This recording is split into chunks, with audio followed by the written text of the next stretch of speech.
report the news. Nobody has the balls to report. Why am I the only one breaking stories like this? You can call me Uncle Turtleboy, Clarence, Aidan. I don't care what you call me. You should not say that you were going to take my baby out of revenge and make him a transgender baby. I think they don't like the things that I'm saying and they want me to stop saying them, but I'm not. I'm never going to stop. Now, these are the kind of stories, guys, that must be told. I'm just a guy who's breaking stories and reporting news from my basement. Yo, what's up, Turtle Riders? How's everyone doing out there tonight? Good? Good? Excellent. Welcome to the live show, ladies and gentlemen. I am your fearless host. They call me Uncle Turtleboy around these parts. You can call me doctor if you'd like, because if Joe Biden's a doctor, then I'm definitely a doctor. You can also call me Clarence or Aidan or Turtleboy or whatever you want to call me. It doesn't really matter. Either way, we do this every Tuesday and Saturday night starting at 9 p.m. promptly, sharply. That's our new thing. New year, new turtle. We're starting sharply at 9 o'clock. All of the things that you need to share, the ways you can view Turtleboy, all the platforms, Facebook, social media, you name it. It's all in the bio below. Read it below. You know it all by now. If you don't, go check it out. Do it all there. Because we just like to jump right into stories now. And the story that we got a couple things we're gonna get through tonight. We're gonna get to these Manchester people a little bit later because that's gonna be entertaining. We always like some Ratchet redemption. It's always good for the program. But we'd like to start off with more serious stuff. Before we do that, I'm going to bring on my little producer here, Deb. How you doing, Deb? Doing well. How are you? I'm good, thank you. So we have a fun show lined up here tonight. We're going to start with this. Did I forget? Hey, we're going to do. How about this? We'll do an intro in between the two, okay? And I'll explain how everything works. Yeah. I mean, that works better that way. Okay, cool. All right, guys. So, and again, if you guys would like to donate to the program, we are banned from using the super chat function and monetizing the channel at all. So we had to build our own platform. It's called Turtle Chat. If you click on the link pinned to the top of the comments, that brings you to a thing called Turtle Chat. You can donate whatever amount of money you want to the program, and you get to write a little message with that. When you do that, we get an email notification with your message, and we bring it up on the big screen and share with the class. So if you want to give a shout out to, maybe it's your friend's birthday, or maybe somebody owes you child support or whatever, maybe somebody DCF snatched your kid. I don't know, whatever you want to do. You can call out anybody that you want because it's your Turtle Chat, and I highly, highly recommend it. So we're going to jump right into the story, and we're going to bring on a guest in a moment. But just so we're clear, so we published this blog yesterday about the state police. Now, we've had Shana Cottone on here before, and I always say, did I pronounce that right or wrong? Give me a thumbs up if it's right. Oh God, she'll correct me. Okay. All right. Anyway, we're gonna have her on here in a couple minutes, but I would call her a heroic Boston police officer. When you search for her name, she's a sergeant, actually. I don't want to misgender her. She's if you search for her name on Google, like all these great, at least as of a couple months ago, nothing but great things came up, like running into burning buildings and saving people and shit like that. But she didn't want to get jabbed. And so now she's like public enemy number one, and she's become a thorn in the side for the establishment. She's still a Boston cop. She's held out. I mean, good for her. It's been going on for like a year now at this point. I feel like it's been a while. And protesting outside of Michelle Wu's house, you name it, really just taking on the power establishment. And who's more powerful right now in the state than Maura Healey, of course. And I've been hearing rumors, quite frankly, about Maura Healey for quite some time. You have no idea how many people have messaged me and said, Maura Healey, you got to get on the story, Turtleboy. She's having an affair with the state trooper assigned to her detail. Like, I've heard that so many times. So many people have messaged me with that story, and I tell them every time, I'm like, I need evidence. I can't publish rumors, right? I can't do it. And so, and also, like, I don't really care who people are sleeping with, but there's a power imbalance here. Normally I wouldn't. There's a power imbalance here. Like, if you are there's a lot of factors we're going to talk about with this woman here, because again, she's going to be the governor basically in a couple weeks, and she's the chief law enforcement officer as the attorney general. And so it's definitely inappropriate to have a relationship with any sort of law enforcement officer, in my opinion. That's just my opinion. So I don't even know if the state police donated to her campaign, or I hope not. They better not. I mean, she's BLM, so let's not forget about that. But anyway, so this video gets posted on Twitter, and it starts making the rounds. Let me play it real quick before we bring her on. Should measure us by our record, by our actions, and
Okay, so as you can see in that video with the soundtrack there, at no point did she say, Maura Healey, you had sex with any of these women. She's asking her. She's very careful the way she worded that. She's asking her, do you know anything about this? Would you care to comment on this?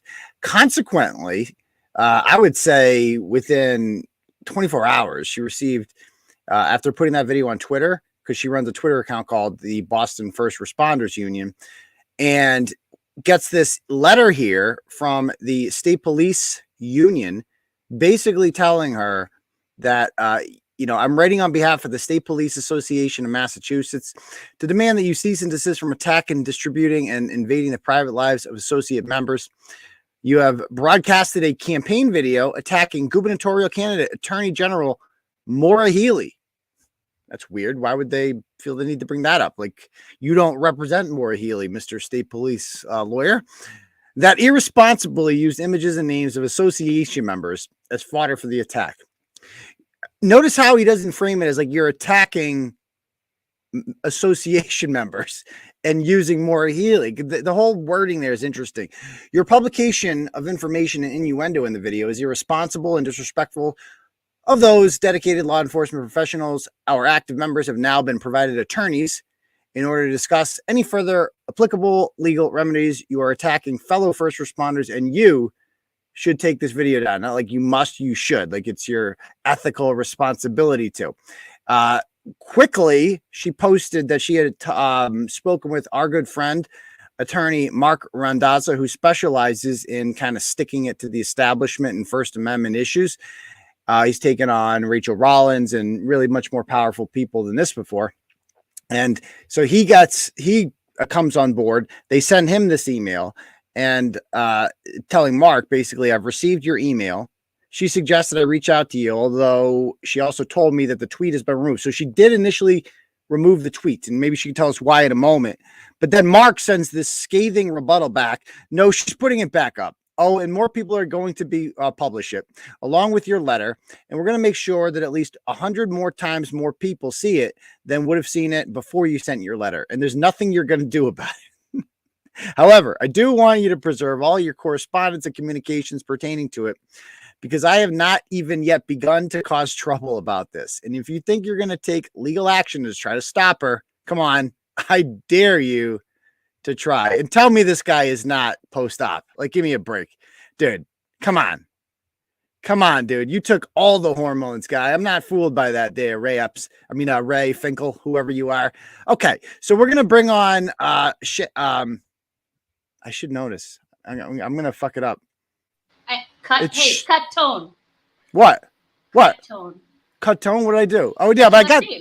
Okay, so... You're going to mess it up. Cut tone. Okay. but it's Shana, right? Not Shana. Cottone. Yeah, Shana. Okay, all right. Yeah. Shana Cottone. That's it. Cottone. So no E at Got the end. No, not like Curtatone. Cottone. That's Cottone. right. Okay. How you doing? Welcome aboard. I'm good. How are you? I'm good, thank you. So, yeah, this is a pretty wild situation we got going on here. Has anything happened since we published this blog? Have you heard anything? No, nothing. I think Mark's rebuttal letter to them let them know that they've been put on notice that they're not going to suppress our First Amendment rights. Really? Okay. So are you worried at all about the legal aspects of it here? Because obviously this video criticizes Maura Healey, but it also mentions 3 state troopers by name. How confident are you that these 3 state troopers did in fact engage in relationships with Maura Healey? Or were you just asking? Yeah, right. So just a couple of things for the record.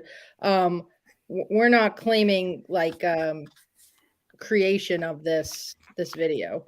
When I right. So when I posted it, however, I looked at it and determined if there was anything in it that was questionable. And when I watched the video, it doesn't say sexual relationship in there. No, at no point. Right. So, our state is notorious for nepotism. Like, that was one thought that went through my mind, but if people are free to interpret it however they want, and like you had said in your opening to the show, you've been contacted for apparently months about so many people have sent this, and I would have loved to write about it. And so quite frankly, when you put the video out, I'm like, well, now this is my green light. Now it's like, well, now now that it's in the public domain, I can discuss it without outright making allegations that I can't back up. Sure. But the video doesn't say anything, about sexual relationships. And to receive this, I would call it a half-assed cease and desist, because it's not even. It's like, you should take it down. It's the right thing to do for your fellow officers. Like, that's kind of the way it sounded. We have been champions for law enforcement from day one when all of this mandate stuff started happening. In fact, our first protest that BFRU ever engaged in was at a fundraiser Charlie Baker was hosting over on Boylston Street. We showed up on behalf of the troopers to protest Charlie Baker, who, of course, was in the fundraiser, no mask. This was when the mask, it was everyone was wearing masks, and, it was hundreds of people in Dillon's on Boylston Street not wearing masks, specifically Charlie Baker. We were out there advocating for these troopers, and the Massachusetts State Trooper Association, their union, wasn't doing anything. So, to write this letter, Butters and Brazilian, and say that that's a real freaking law firm, Butters and Brazilian. Apparently, like I thought that was a joke. They're called Butters and Brazilian. It sounds like when I got the letter, I thought it was spam. I thought it was a joke. I'm like, this can't be real, but it was real. It sounds like somewhere you'd go to get like a bikini wax. Yeah. Like Butters and Brazilian. What? Anyway, I thought there was I've never heard of them before, but apparently they represent the state police. And how long did it take for them to respond to you tweeting the video out? It was about a day. Okay. Maybe less than that. Actually, I think it was less than that. And this came in the mail? No, email. Email, okay. Yeah. And you got it via email. It was served to you that way. You're right. It doesn't even say cease and desist on it, so it's more like a informal thing. And I've been told, by the way, that at least one of the troopers, the second one, is not even a trooper anymore. Is that right? So since this video went up, I've been hearing all sorts of things. I heard that as well. In which case, spam would not represent them. Correct. I heard 2 of them aren't with the state police anymore. So and that makes you further wonder, who do you really represent, Mr. Post-op attorney there? Who are you representing? If they're not state troopers, then they're not paying union dues. Then why did you? He makes it out like he's like, well, he actually said in that letter that we've gotten lawyers for all 3 of them. Yeah, he said our current members. So he alludes to maybe someone not being a trooper anymore. But, in the last few days, people have called me, said that 2 of them might no longer be with the state police.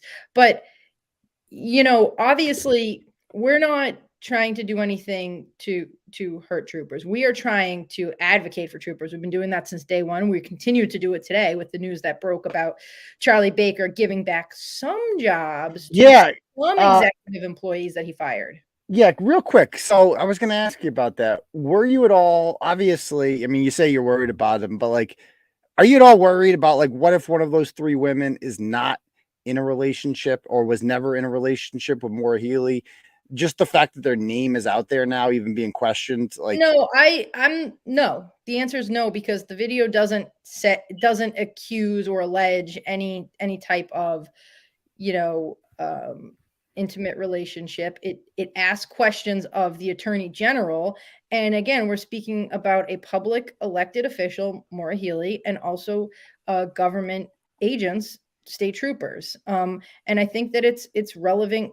They're relevant questions to determine what's going on here. If there's nothing going on here, then there's nothing going on here. But for Butters and Brazilian, on behalf of the state police, and really, I think on behalf of Maura Healey, to attempt to throw their weight around to silence us, rather than, I mean, the video got 35 likes, yeah, you don't have a big, I mean, you have a couple thousand followers on there, but it's not like you have like 1 million followers. No. And so it was, something that was noted, people saw it, but it wasn't like a big thing. And then when they sent this letter, like I said earlier, it definitely intimidated me, and I wanted to consult with counsel. So as a good faith gesture and out of fear, because they sent that, I don't know much about that. I know stuff about criminal things, but not that type of stuff. I took it down, and it didn't feel right. It felt like they were being manipulative, but I wanted to make sure, because we're trying to do the right thing here. Mm-hmm. And when we were advised by counsel that that's bogus, put it back up, that's what we did, because we have repeatedly seen over this last year an effort to suppress free speech from politicians across the spectrum. Charlie Baker, Michelle Wu, Healey, and we're not going to stand for it, because the foundational piece of American democracy is the population being able to speak their mind, speak their truth, bring their grievances to the government, and get answers. And, Michelle Wu, for example, last week there was a protest at Clifford Park where she showed up for a photo op, which is her usual thing. Mm-hmm. I saw the videos. Yeah, and that park is where kids have been getting stuck with needles, and people from BFRU and the community about a month ago were down there cleaning that park on our own time. We, the people of MA, were there too. Like, people came out, right, to do the right thing. And do you have Monica Canny-Grant's smoke alarm in your house? That's an ongoing joke. Whenever she's on the beep, beep. Anyway, go. When the cold weather comes, that thing starts happening. Yeah. It's hardwired. I don't know why. But that person distracted me. Sorry, apologize. So she's there, and she's decrying the fact that people from the community were, protesting. And she tries to frame herself as a victim. They all try to frame themselves as victims instead of addressing the issues that people righteously are raising. Yeah. This idea that the state police troopers that are around Maura Healey, and Maura Healey herself, they're the victims here. You, the person who's been attacked and maligned in the media as an anti-jabber, we got to watch that word, unfortunately, around it, an anti-jabber, whatever. You're the bully, and that's just not the case. No. I did get an email today about this. So I put a story out there like this, and I get emails. So this is an email I got about the blog that was published yesterday, because I knew it's like I put out a story like this, and I know people are going to read it, and I'm going to get some type of follow-up tips. This is the tip I got on this one. Trooper Lucian, the second one, recently quit the state police. She did not have enough time to retire. She met the attorney general while working out of the Boston barracks, and that barracks was assigned to watch over Maura Healey's home in Charlestown after her decision regarding regulating assault weapons. Her bosses told her not to spend so much time there. You might want to look into it. She complained, and the colonel pretty much threatened her bosses and then got rid of them. That is the rumor that I heard, that this individual, not this individual by name, that there was the tip that I'd always gotten was that a trooper who was assigned to a detail at Maura Healey's home was having an affair with her. Now, I would argue that that's not some personal matter. That is a matter of public record, because you are running for governor. You're the attorney general. This is a state police trooper over whom you have direct power. Like, the governor is the one that makes them get the job. Like, Charlie Baker has no authority over you as a Boston police officer, but he has it over state police troopers. And that seems to be the problem. Right. And, again, this letter comes written by this Patrick Hanley fellow. And it turns out that he worked in the attorney general's office for 11 years, 5 of which were under the direct leadership of Maura Healey. So I found that out after I had received the letter. So this guy has a personal connection to her. I mean, at a minimum, that's a conflict of interest. So run me through that one more time. So in case people missed that part, what is the Hanley's connection to Maura Healey? So Hanley is the attorney who sent the letter, and he's the attorney for the state police union. And Hanley worked in the attorney general's office for 11 years. 5 of those years were under Maura Healey as she's the she is the attorney general. So, that's a personal connection that he has to Healey. That wasn't. Did he work for the attorney general's office or just? Yes. Oh, so he was a government employee. Yes. Yes. Oh, so now, that's wild. So he used to work for her. Correct. So perhaps, and this is just me speaking out loud here, he's not speaking on behalf of the state police. He's speaking on behalf of Maura Healey, who actually saw this ahead of time. And maybe Maura Healey is the one who's really looking to cover up her reputation here, not the state troopers. Yeah, I don't know. But the worst thing they could have done is send this letter, because they don't have plans to do it. And now it's turned, the story isn't, to me, whatever about that video. The story now is the powers that be trying to squash free speech and using the state police union, which, by the way, troopers pay dues. Okay. Mm-hmm. So troopers' dues went to this guy writing this letter. And I would be really pissed off if I was a trooper and this is how my union dues money is being spent. Did the state police union endorse Maura Healey? Please tell me they didn't.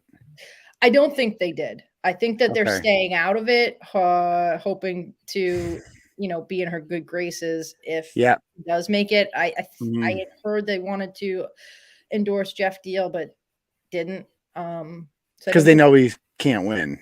I don't know their reason for it, but they did stay out of it. Is what I'm on the impression of. And by the way, this is what I was thinking. The first thing I saw when I saw it was Streisand effect here, which I'm sure basically Streisand effect, if you guys don't know, it's like when you draw attention to something that no one was paying attention to prior to that in order to try to silence it. And then it makes people talk about it, essentially. And that seems to be what happened here. Like Barbara Streisand tried to get her home off of Google Earth or something, I forget. And and she sued, and it just brought more attention to it. And then it was everywhere, Yeah. And so it was like with this whole thing, it's like if they're trying to keep a low profile, it actually did the exact opposite. So now you did not create, can you say who made the video? Or are you at liberty to say? Like you, we keep that stuff close to the vest. Okay. You know what You got the sauces. You got the sauces. Yeah, because people over the last year have come to us with a lot of different things because they're tired of politicians' abuse of power. And, so people, and because of that, we keep that high standard of confidentiality. People feel comfortable, sending us things, telling us things and what have you, seeking help. And so I would never betray that. Okay. All right. So what's the next step? Is there anything else you got in this? or that's really it. But I'll tell you this much. So tomorrow I'll be on the Cooner show. I don't know if you listen to him. I do sometimes. I do sometimes. I do. Yeah. But yeah. Your audience, if they're interested, should tune in. I think it'll be an interesting conversation. But you know, we will be pursuing this as far as we have to. You know, they're not gonna bully us. They're not going to silence us. You know, we're a nonpartisan group that seeks to bring light in the darkness, and this is some serious darkness here. And again, it's not about the candidate, you know, who they are like as a person. It's their policies. It's what they do in office. It's broken promises. We've seen this with Michelle Wu, and Maura Healey is just you know, she's doing the same thing that Michelle Wu has engaged in over the last year. What are these broken promises referred to in the video? What exactly was that about? Like, what? I know there was a lot of writing there. A lot of people probably didn't read the fine print. What were you talking about? Or what was the broken promises? Like in this video, let me bring it up here. I'll show you in the video that I'm talking about. Right around, like at the beginning of the video. Measure us by our record, by our actions, Oh, I mean, I don't know, but it rings true. Yeah, this thing. What was this thing all about here? McDonald's. I don't know. I read that. It looks like it's some type of. So it talks about Katie Hill. So Katie Hill is the Katie Hill is the congresswoman, the former congresswoman who got caught scissoring the spicy young intern. She was not bad looking herself, but they took naked pictures. They had like thruples, her and her ex-husband, and then the ex-husband released the pictures, and she attempted to sue the ex-husband and lost miserably in court, but she had to resign because of the power imbalance there, because she was a congresswoman and this was a staffer who she was having crazy, wild, awesome, they look like really fun threesomes, to be perfectly honest with you. But you know, they were doing it like in her congressional office, like big no. And yeah, so that's what that is referring to there. And it's like, so it seems to be the same thing. And the way you don't know what the fuck you're talking about right now, that's how I know you didn't make this video. Because whoever made this video obviously specifically picked the Katie Hill analogy to strengthen their cause here. And they talk about how occupational, and that's the thing, is I didn't really understand all this at the beginning. Lettuce and whatever. So, you know, these three troopers, I don't know I feel bad for them if they're not like having affairs with them. But again, no specific allegations were made. And quite frankly, I find it hard to believe that like they're just having their names tossed out there randomly. That's unfortunate if that's what happened.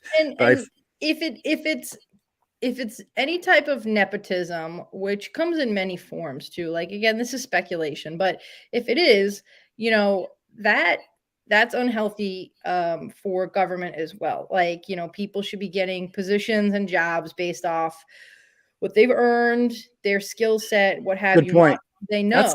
That's a good point, because one of these, if she is in an affair with one of these women and she doesn't disclose it, what if one of them becomes the colonel? Right. And that's the sort of stuff, like, we've seen that across government, not just in Massachusetts, but across the country. And, you know, coming from my line of work, nepotism is alive and well. Like, you know, there's no reason why like 5 to 10 people from the same family are all, you know, cops. It's not like that family has blue blood. Like, there's something going on with nepotism there. Well, there's nepotism in all lines of work. I think Chris Cuomo's on TV, or Peter Ducey, you know, like the list goes on of people whose parents are in that line of work, and they get into it. But it's not fair. It's not right. And again, I don't know. It doesn't outright say, you know, the type of relationship, but anything that isn't on the up and up is something that, I mean, I think that Maura Healey should be answering these questions and just clear the air. If there's nothing to this, then just come out and say that, right? Go on record and say it. And you know who's not going to ask her that question? The media. No, Jeff Deal is not good. I guarantee Jeff Deal, I'm going to vote for him, and you might feel differently than me, but he's such a pussy. He's such a pussy. When he ran against Elizabeth Warren, and he didn't even ask her about like remember when you pretended to be an Indian for like, what was up with that? Like, you know, or like anything about that. He's just like, I don't want to play in the gutter, blah, blah, blah. And he's going to do the same here. This is perfect. This is an October surprise 2 weeks before the election. And I guarantee he will not even bring it up to her. That's my prediction. Well, the media has an obligation too, regardless of that, to look into things, to vet things, to ask questions. But they're not going to. They're not going to, and that's a problem. And, you know, the population cannot make informed decisions on who to vote for when the media is not asking questions and following up on things to determine whether something that was wrong. Okay. And the media should be ashamed of themselves for not doing that. You know, if the shoe was on the other foot, and a video like this was put out about a man. Oh yeah. Like if Jeff Deal was accused of something like this, Maura Healey would be all over it in 5 seconds, and she's up by 30 in the polls. Yeah. Like, and you know, the Boston Globe will not write it, but like they didn't write about Monica. It took a literal federal indictment of Monica Kearney Grant for them to even mention her. They're not going to do this to Maura Healey right before an election, because also you'd be bringing other troopers into it and they can't prove it. They're sackless. Yeah. And you just said something important. They're not going to do this to Maura Healey because it's about Maura Healey. It's not about the people of this state who deserve the information to make informed decisions. It's about the chosen candidate that the establishment has said will be running this state. And there's nothing that people can do about it. So the allegiance of the media, sadly, is to the chosen elite, the powerful political class, and not to the everyday person. And the problem here is that they could talk about all this green energy and all this stuff that they've mentioned in the debates, but people don't care about that. They want to make sure that they can pay their energy bills, that they can fill up their tanks to get to work, that they have a job, right? That hasn't been shut down or closed and gone out of business because of poor political decisions by our elected leaders. These are the things people actually care about. They don't give a crap about the windmills, you know, making clean energy. No. I mean, that's great and whatever, but people's everyday experience, that's what matters. And Maura Healey, you know, she's got a lot of answers to give the public, and the media isn't doing it. They're just accepting her softball answers and keeping it moving. And they do that with Michelle Wu too. So, you know, and I want to just tell you something while I have you. Did you see what took place in New York over the last 2 days? I did. In the last like a couple hours, the New York Superior Court. I'm told it's not their Supreme Court. No, I've been told that that's what they call. I have to look into it more. I've been told that's what they call their lower courts in New York. But there is a higher body in New York. I don't hold me to that. Okay. But yeah, that they've basically said that all government employees who have been terminated for not getting the jab, not only must have their job reinstated, but get back pay. And I would argue that needs to come out of their pockets. Remember when BLM wanted to get rid of qualified immunity for police officers? Well, we should get rid of qualified immunity for politicians. If you make a law like this and you cost people their job, and then and then somebody has to repay it, why is the taxpayer repaying that back pay? That should be on you. You fucked up, not me. So interesting you bring that up. Michelle Wu, who is a fervent hater of qualified immunity and has been calling for its abolition for some time now. Yep. She's currently the recipient of 2 federal lawsuits, one of which I'm involved in, about the vaccine passport system. And then there's another one, the North End restaurants, when she put that targeted tax on them. Mm-hmm. And it's taxation without representation, by the way. Yeah. So she argued in the North End case that she has qualified immunity, so she can't be sued. I mean, you cannot make this stuff up. She hates qualified immunity, but she's protected by it, and she's going to invoke it in court. I mean, it's disgusting. Yep. It's disgusting. And Charlie Baker, he just offered back some of the jobs to executive level employees. Not all of them, okay? Only the DOT people, the connected people, right? That's exactly it, right? He's about to walk out the door. But not the 7 or, I mean, what was it? A couple dozen troopers that lost their jobs over this? Like some of the best ones, by the way. Right. Principled men and women. Samantha Celia, who her father. Oh, I love her. She's great. Yeah. Not her. She doesn't deserve to get her job back. In fact, she was stamped with a dishonorable discharge, as were the other ones, so that they will never get a job in law enforcement. And her union did shit, but they'll write you a freaking email because Yes. you hurt Maura Healey's feelings. Right. That's where the principles are. Yeah. Fuck the members. We need to protect Maura Healey's sensitive feelings and these former troopers who may or may not have been scissoring with her. We don't know. Okay. It's really none of our business. But anyway, I digress. But anyway, I got to cut it short. Do you have anything else? No, that's it. I mean, I could go on and on about this stuff because it just never stops with them. They are just the gift that keeps on giving. And it's not a gift, but we have to. Your viewers need to make sure that they go out and vote. And I honestly, I don't care how they vote, but they need to vote, because people who say, well, my vote doesn't count, it doesn't do anything, you are sealing that fate. You are making sure that that's the truth when you don't go out and vote. Even if you lose, just like you're just like, you can always just look at the results. Like, yeah, I was one of them that voted. Yeah. My voice was heard. So that's it's right. cool. That's right. And we really do need people to do that. Your voice does matter. It takes 2 seconds. You're out and about. Stop at your local polling place. You don't even need ID in this state. Whatever. You get a sticker.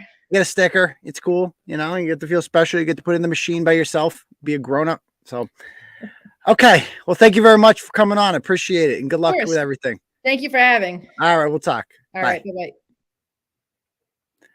All right. No, she did not cook to the jab. She will never get it. Never, ever get it. And neither will I. I will never get it. So, anyway, reminder, guys. So, now that we got y'all here, go and, if you haven't done so already, please subscribe to this channel. Hit the notification bell, because we go live every Tuesday and Saturday night at 9. But we also do some impromptu lives like I did last night, reacting to that abortion of a Patriots game, which I'm not going to talk about anymore. Go and watch last night's stream. I have a lot of thoughts on that, although I'm really not that pessimistic about it, because I think the bright side of that is the league really sucks, except for Kansas City and Buffalo. So it's not the end of the world. A lot of people suck right now. So it's okay. We're not the only sucky team. But anyway, go and like all our accounts on Facebook, Twitter, Instagram. Go and help us out. Get to the next whatever we're getting, the next milestone we're getting to, whatever it is on there. And yeah, give us the thumbs up if you have. How many thumbs up we got on this so far? On this video, we got 84. Let's get that up to 100. Leave a comment after the show. It helps with the algorithms. Let us know what you think of the program. And again, if you like what you're doing here and you want to support this independent journalism that we do here at Turtleboy Daily News, that quite frankly nobody else is doing. Nobody's breaking this story that we just had on there. Nobody's going to have that story except for us. We're literally the one who's going to report on it. So if you like this sort of news and you want it to continue, please feel free to hit that link at the top. It's called Turtle Chat. You can click on it. You can donate whatever amount of money you want, and you can leave a message when you do that. I will get a notification in my email. Let me check so far. I don't have any so far. That's okay. I haven't really pimped it out yet, but I will get a notification, and I will bring it up like this. I'll show you real quick. Or Cash App $ Uncle Turtleboy, and I will also get a notification on my phone about that, and I will read it to the class. Again, this is Zuzep Fingered gave 52 the other day and said, here's hoping the Attleboro wench does follow through with court. What an ass whooping that'll be.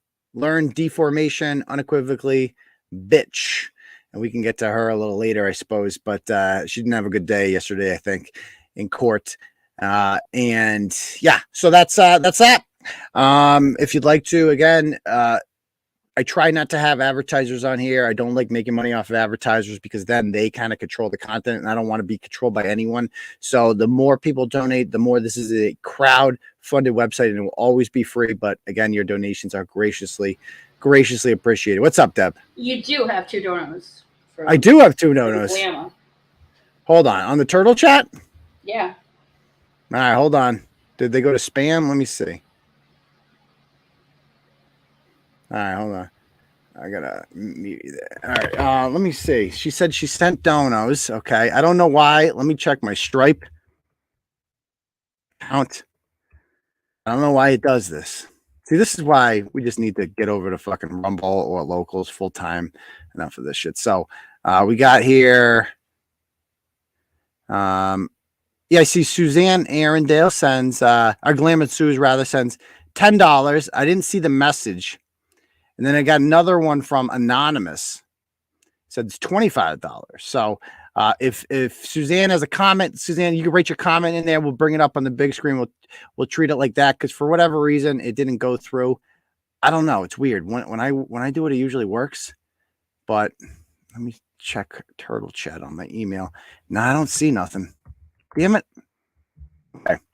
Again, I'm on Cash App too at $ Uncle Turtleboy. Okay. All right. So every 100 likes there needs to be a sound. Yeah, no, here. I wish we could do something like that. I think we're streaming, guys, right now on the Rumble channel. Actually, how many do I have? Is it streaming? Yes, we're streaming on Rumble. I have 2 people watching over there. I'm testing it out. Somebody's watching on Rumble right now. Okay, that makes sense why this thing changed. I noticed that like the messenger thing changed in our chat. Did you see that? What changed in our chat? Like, you know how we can comment from here, like from StreamYard? If you look down the bottom, it's like, oh yes, yeah. It says can't post some destinations. Yeah. So that is Rumble. So I'm gonna post a link to our because we're experimenting with Rumble right now. I'm not entirely sure how it works, but I posted it right there if you want to subscribe to our Rumble channel. I don't even know. We're testing it out. So okay. So let's go on to the next topic, shall we, folks? And that is this. We have a Ratchet redemption here we got to get to, and I don't know where Carrie went. She said she was going to come on. I saw her backstage. She came on and off about 6 times during that story. So we're waiting for you. Let's see. Come now. Okay. So as soon as I see, I'm telling her come now. So she's like, I'm here. I've got to sign back in. I'm trying to do this between my shift. I'm logging on. So she must be at work. All right. So unlike her fiance who does not work at all. So let's talk about this story, shall we? So we talked about this on the live show the other night. The story out of Manch, Vegas. An individual here by the name of Daniel Pihl, Pihl, was involved in an incident in which he was, I'll show, let's just see what happens.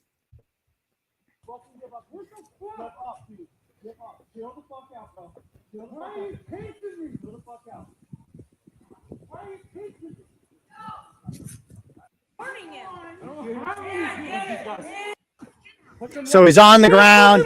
I can't feel the breeze. Stop. All the Ratchets come out. They're all doing the free my boy thing, etc. Okay.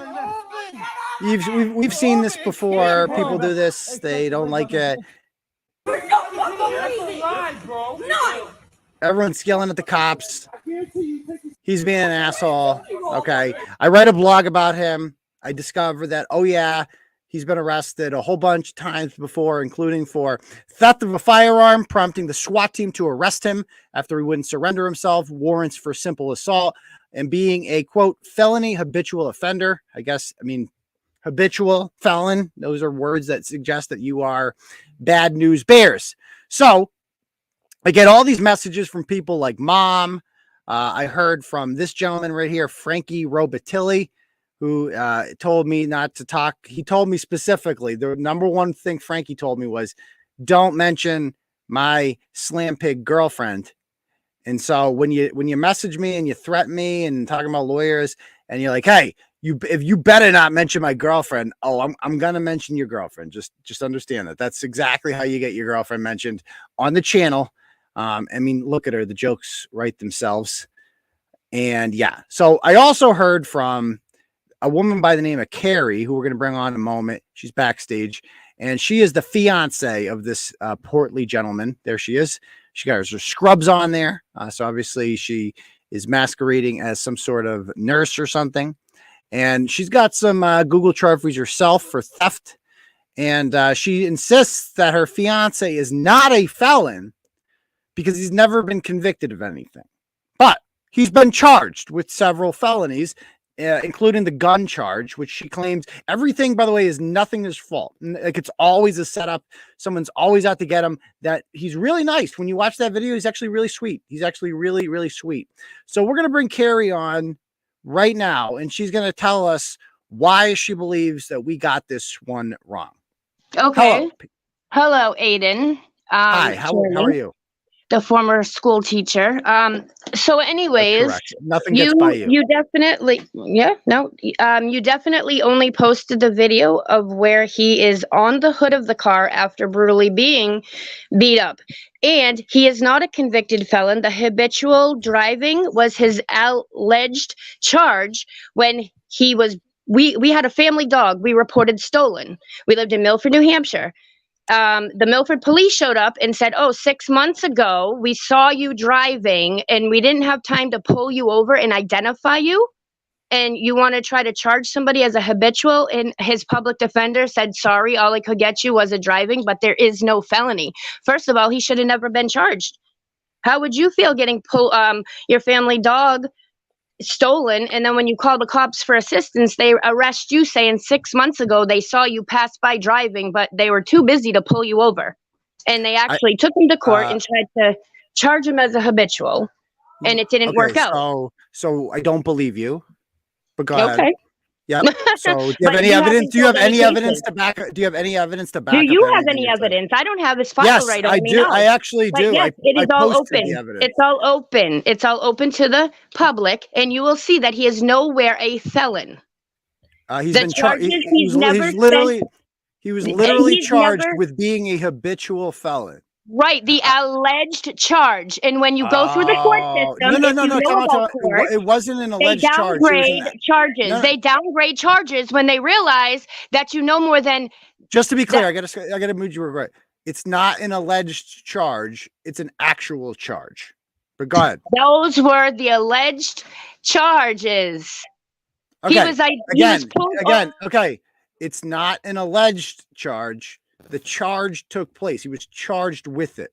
It's an alleged crime. It's alleged that he committed the crime, but the charge is not alleged. Watch the full video and not cut the video. If you watch the full video, you'll see that they jump him saying he dropped a backpack. But when you get arrested, they put all evidence on the back of the hood. Where was that backpack? They never found the backpack. So then they search. Hold on. Are you going to let me speak? So then if you look at the video and they say, search him very thoroughly for any weapons or drugs, they find nothing. Then you start posting your video when he stands up and is bullshit. Yeah, because he's been kicked and punched in the face. And he says, look, you didn't find nothing, did you? Did you? And then he brings the sergeant on the case, and you'll notice the sergeant arrives to the side of the car. If you watch the video, and he says, oh, are you the sergeant? The sergeant says, yes, I am. And he starts getting pissed and says, these motherfuckers just punched me in my face. And they didn't find nothing, did they? Nope. And then the sergeant who never, excuse me, then the sergeant no. You wanted me to come on and speak. I will speak. Then the sergeant comes and never touches Daniel, but yet throws a bag of drugs on the hood. All I know is you're hiding behind a fake name because you're a pedophile. My name's Aidan Kearney. My name, no. My name's Aidan Kearney. My name's Aidan Kearney. I'm not hiding behind anything. I'm Aidan Kearney. That's my name. And you want a dog or everyone else's family to hide your nasty mistakes. You want to pick on people who you can belittle when you're an actual. Where's your charges? You paid $2 million to get out of it, or whatever. You bought yourself out of those charges. Let's talk about that. You had a career. You were a school teacher. $2 million. Aidan Kearney. Why are you using Clarence? Yes, it is, Aidan. Yeah. You are a school teacher pedophile.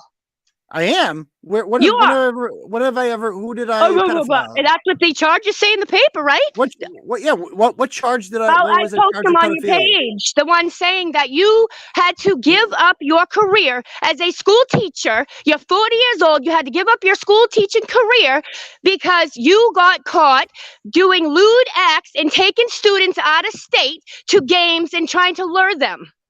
And that is public knowledge. Everybody Google Aidan.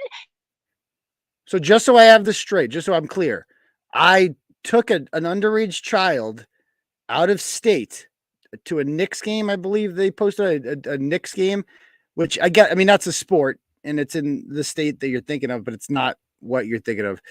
So you think I took a child out of state to do ungodly things to this child. And then I was charged with being a pedophile. And then I paid $2 million, which I had lying around on a teacher's salary in order to get myself out of that charge. Is that what you're saying? And your source for this is something called What is the source?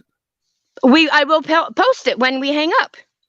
I will post it to your page so everybody see. Actually, everybody who's listening can Google Aidan Kearney. Aidan Kearney. You don't think they've done that before? You don't think people have done that? Yeah, and you're a joke, bro. You go around picking on people. You try to tell me I don't live in the house I live in. You try to tell me my career is Let's talk about that. Yeah, let's talk about that. So you said that you own. You said that you own a $500,000 house, right? I do. Yep. So and it's in other people's names. It's in other people's names. So you don't own the house. How? Oh, so you don't own the house. No, I do own the house. Who are William and Janice If you know anything, first of all, if you know anything about the Victims Advocate program, my ex had burned my house down. My child died. I can't imagine why. My child died, bro. And then I was relocated for 7 years. And everything that I do, my mail, everything goes under a different name. I am in a protective custody. Oh, you and are? Can do that too. So you're giving out your PC. Hey, you know what? At this point, you know what? It's been 7 years.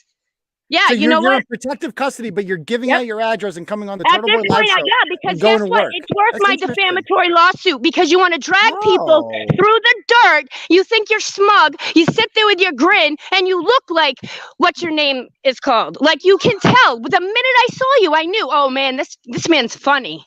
This man is real funny. That's why he's got to seek out other people to try to bag them and bullshit on their lives. But why don't you put up the full video? Where's Janice? Who are Janice and William King that own this house that you live in? Don't even worry about them. Those. Well, you said, you said. You know what? Why don't we house. worry about your pedophile charges? This is where I live. This is where my kids are. You tried to lie on me. You had me send videos of me at my home to prove it. Bro, can I ask you something? Do you have a lien? Bro. Is there a lien on the property? Is there currently a lien on the property? So I'm not going to be. So I'm not going to be sent a copy of the lien on your property in a couple seconds, right? That's not going to happen. Like $180, maybe. So there's a lien. No lien. There's no lien. Okay. And so you said that this was your house, but clearly this house belongs to Janice and William King. So it's actually not your house. Their address. No, listen, this is my home and this isn't what I'm arguing. I thought you wanted to bring me on to talk about the slums of Manchester, but instead you're trying to get out of the fact that you're hiding an identity and picking on people because you can't get a real job. You can't get a real job, bro. You can't get a real job. This is my real job. You have to sit here and make articles and bash people's lives. Yeah, your woman and your children should be horrified from you. I wouldn't admit that I was married or even seeing you. Have you seen? I would be horrified if I was your children. Guess what? My children are in a. Your children are around a very dangerous man, a felon, a habitual felon by the state of New Hampshire who gets arrested all the time for, guns, you name it. But you know what? Bring that monster around your kids. You haven't fact-checked none of this. You haven't fact-checked none of it. I did. No, you did? So then where's the fucking police report, bro? Where's the police report? Here's a fact check. Here's a fact check. You said that you lived in a house. You said you owned a house. So I pulled up the property and you don't own it. So there's your fact check. I caught you in a lie. You said that you owned the house. It belongs to Janice and William King. You won't tell me who they are, but guess what? We know who they are. They're your parents. You're living in your parents' house. You're in your mid-40s. You're dating a morbidly obese gangbanger who's 15 years your junior and gets arrested all the time, and you allow this dangerous felon around your children. You're the definition of trash. You pretend to pass yourself off as some sort of successful suburban woman. Look at me, I have a $500,000 home. You don't. Your parents have a $500,000 home, and you mooch off of them. I'm not putting it in my name because my house was already burned to the ground once, and you don't get it. But you don't want to argue the fact that you're a dirty motherfucker and you make a living making other people feel shame. And you didn't post the whole video. Post the whole video. Dude, post the whole video. Post the whole video.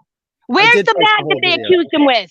Where's the bag? No, because you don't want to see and look like an idiot for dogging somebody. Yes, I'm the one who looks like an idiot. Yes. Yes, you are, dude. You're a fucking pedophile that can't get a real job. So you got to write stories that you don't even know about. because there are no charges. He has never been a convicted felon. And yes, he's been arrested numerous times because the police department's harassing him.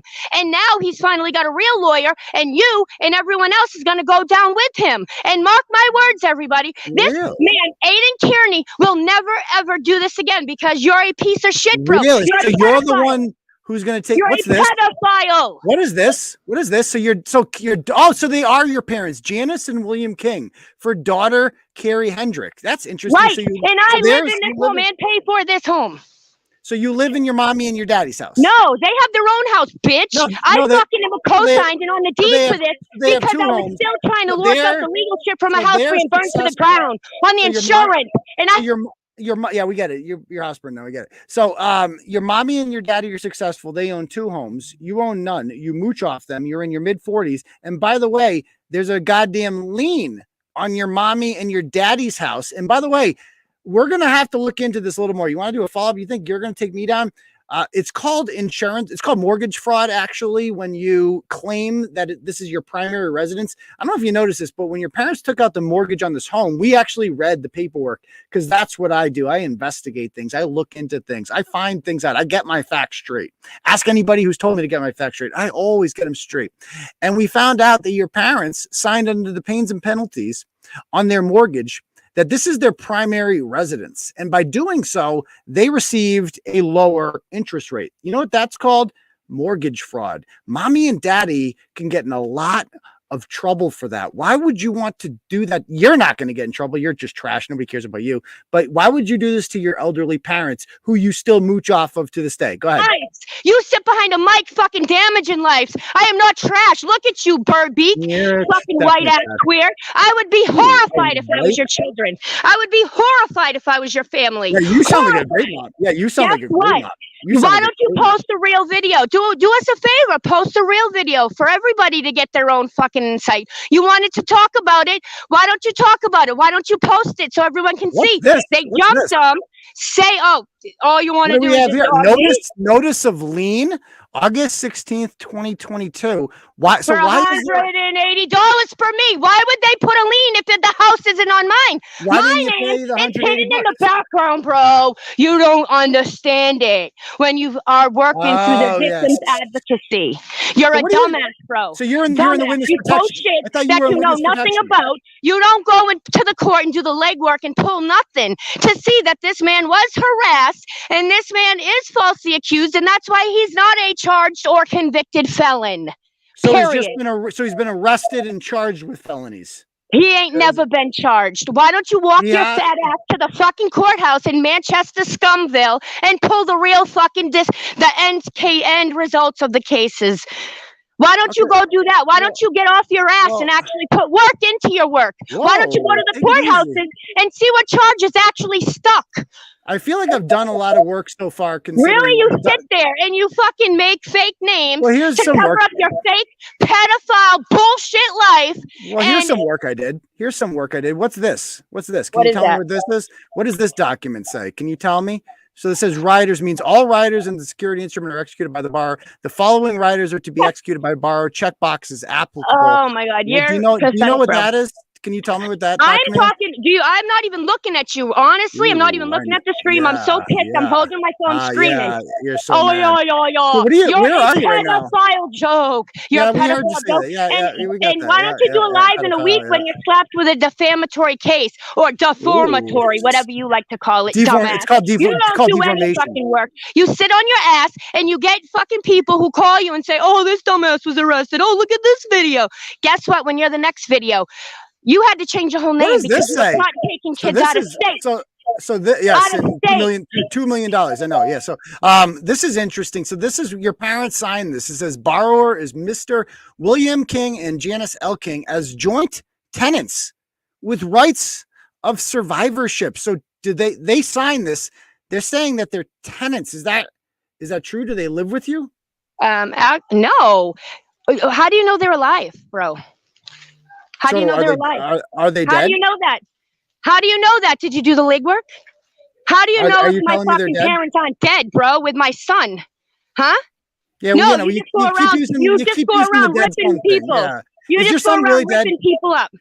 So your son died in a fire? Is that really true? Do you want to talk about the case, or are we done now? Because I have a job, real job to go back to. Your parents took out a loan. So your parents, I have evidence that your parents took out a loan in March. So it appears as if they're alive. You want to stick with, so you're pretending that your parents are dead. Are you also pretending that your kid is dead? Are you lying about having a dead kid too? You don't know. But anyways, if you don't want to talk about the case, are you lying about having a dead kid? I gotta go. You delayed me. You told me 9 o'clock, and you tried to get out of even speaking. But I kept coming in and coming in and coming in. No, I just had a real story. You're a joke. Like you were supposed to do. No, we just had a real. That was like a real story. You're just trash. This is the white trash happy hour that we're doing right now. That was like actual news that we were doing before, taking on Maura Healey, the power establishment.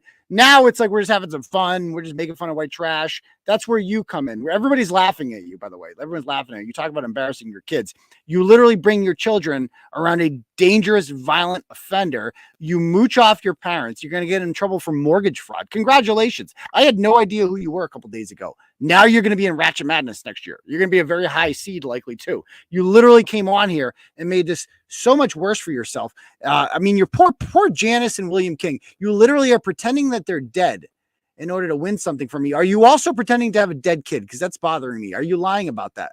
And we will see you then. And you can post that when Turtleboy. I didn't hear anything you said. I didn't hear anything you said. You have to repeat that. Yeah. We had you on mute. Yeah. You talk too much.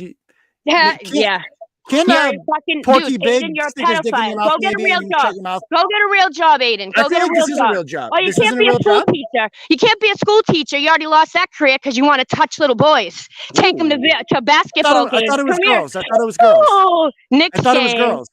Nick's game? Kids. I said kids, period. You said kids, girls. period. You said boys. No, you want to argue what you diddle? You diddle boys, girls, it's things. I don't know. You're the one that got caught with the lewdness. First of all, I don't really do state lines. I don't do the binary gender thing, so that's transphobic. Well, you look like it. You're the one that touches little kids, and you lost your career as a school teacher, Aidan, and you hide behind the microphone bashing people. So we will see who gets the best of this. I'm hanging up. I have a job to fucking do. I know who the fuck owns my house. I know the By the way, I know that. By the way, can we talk about how you sued the state?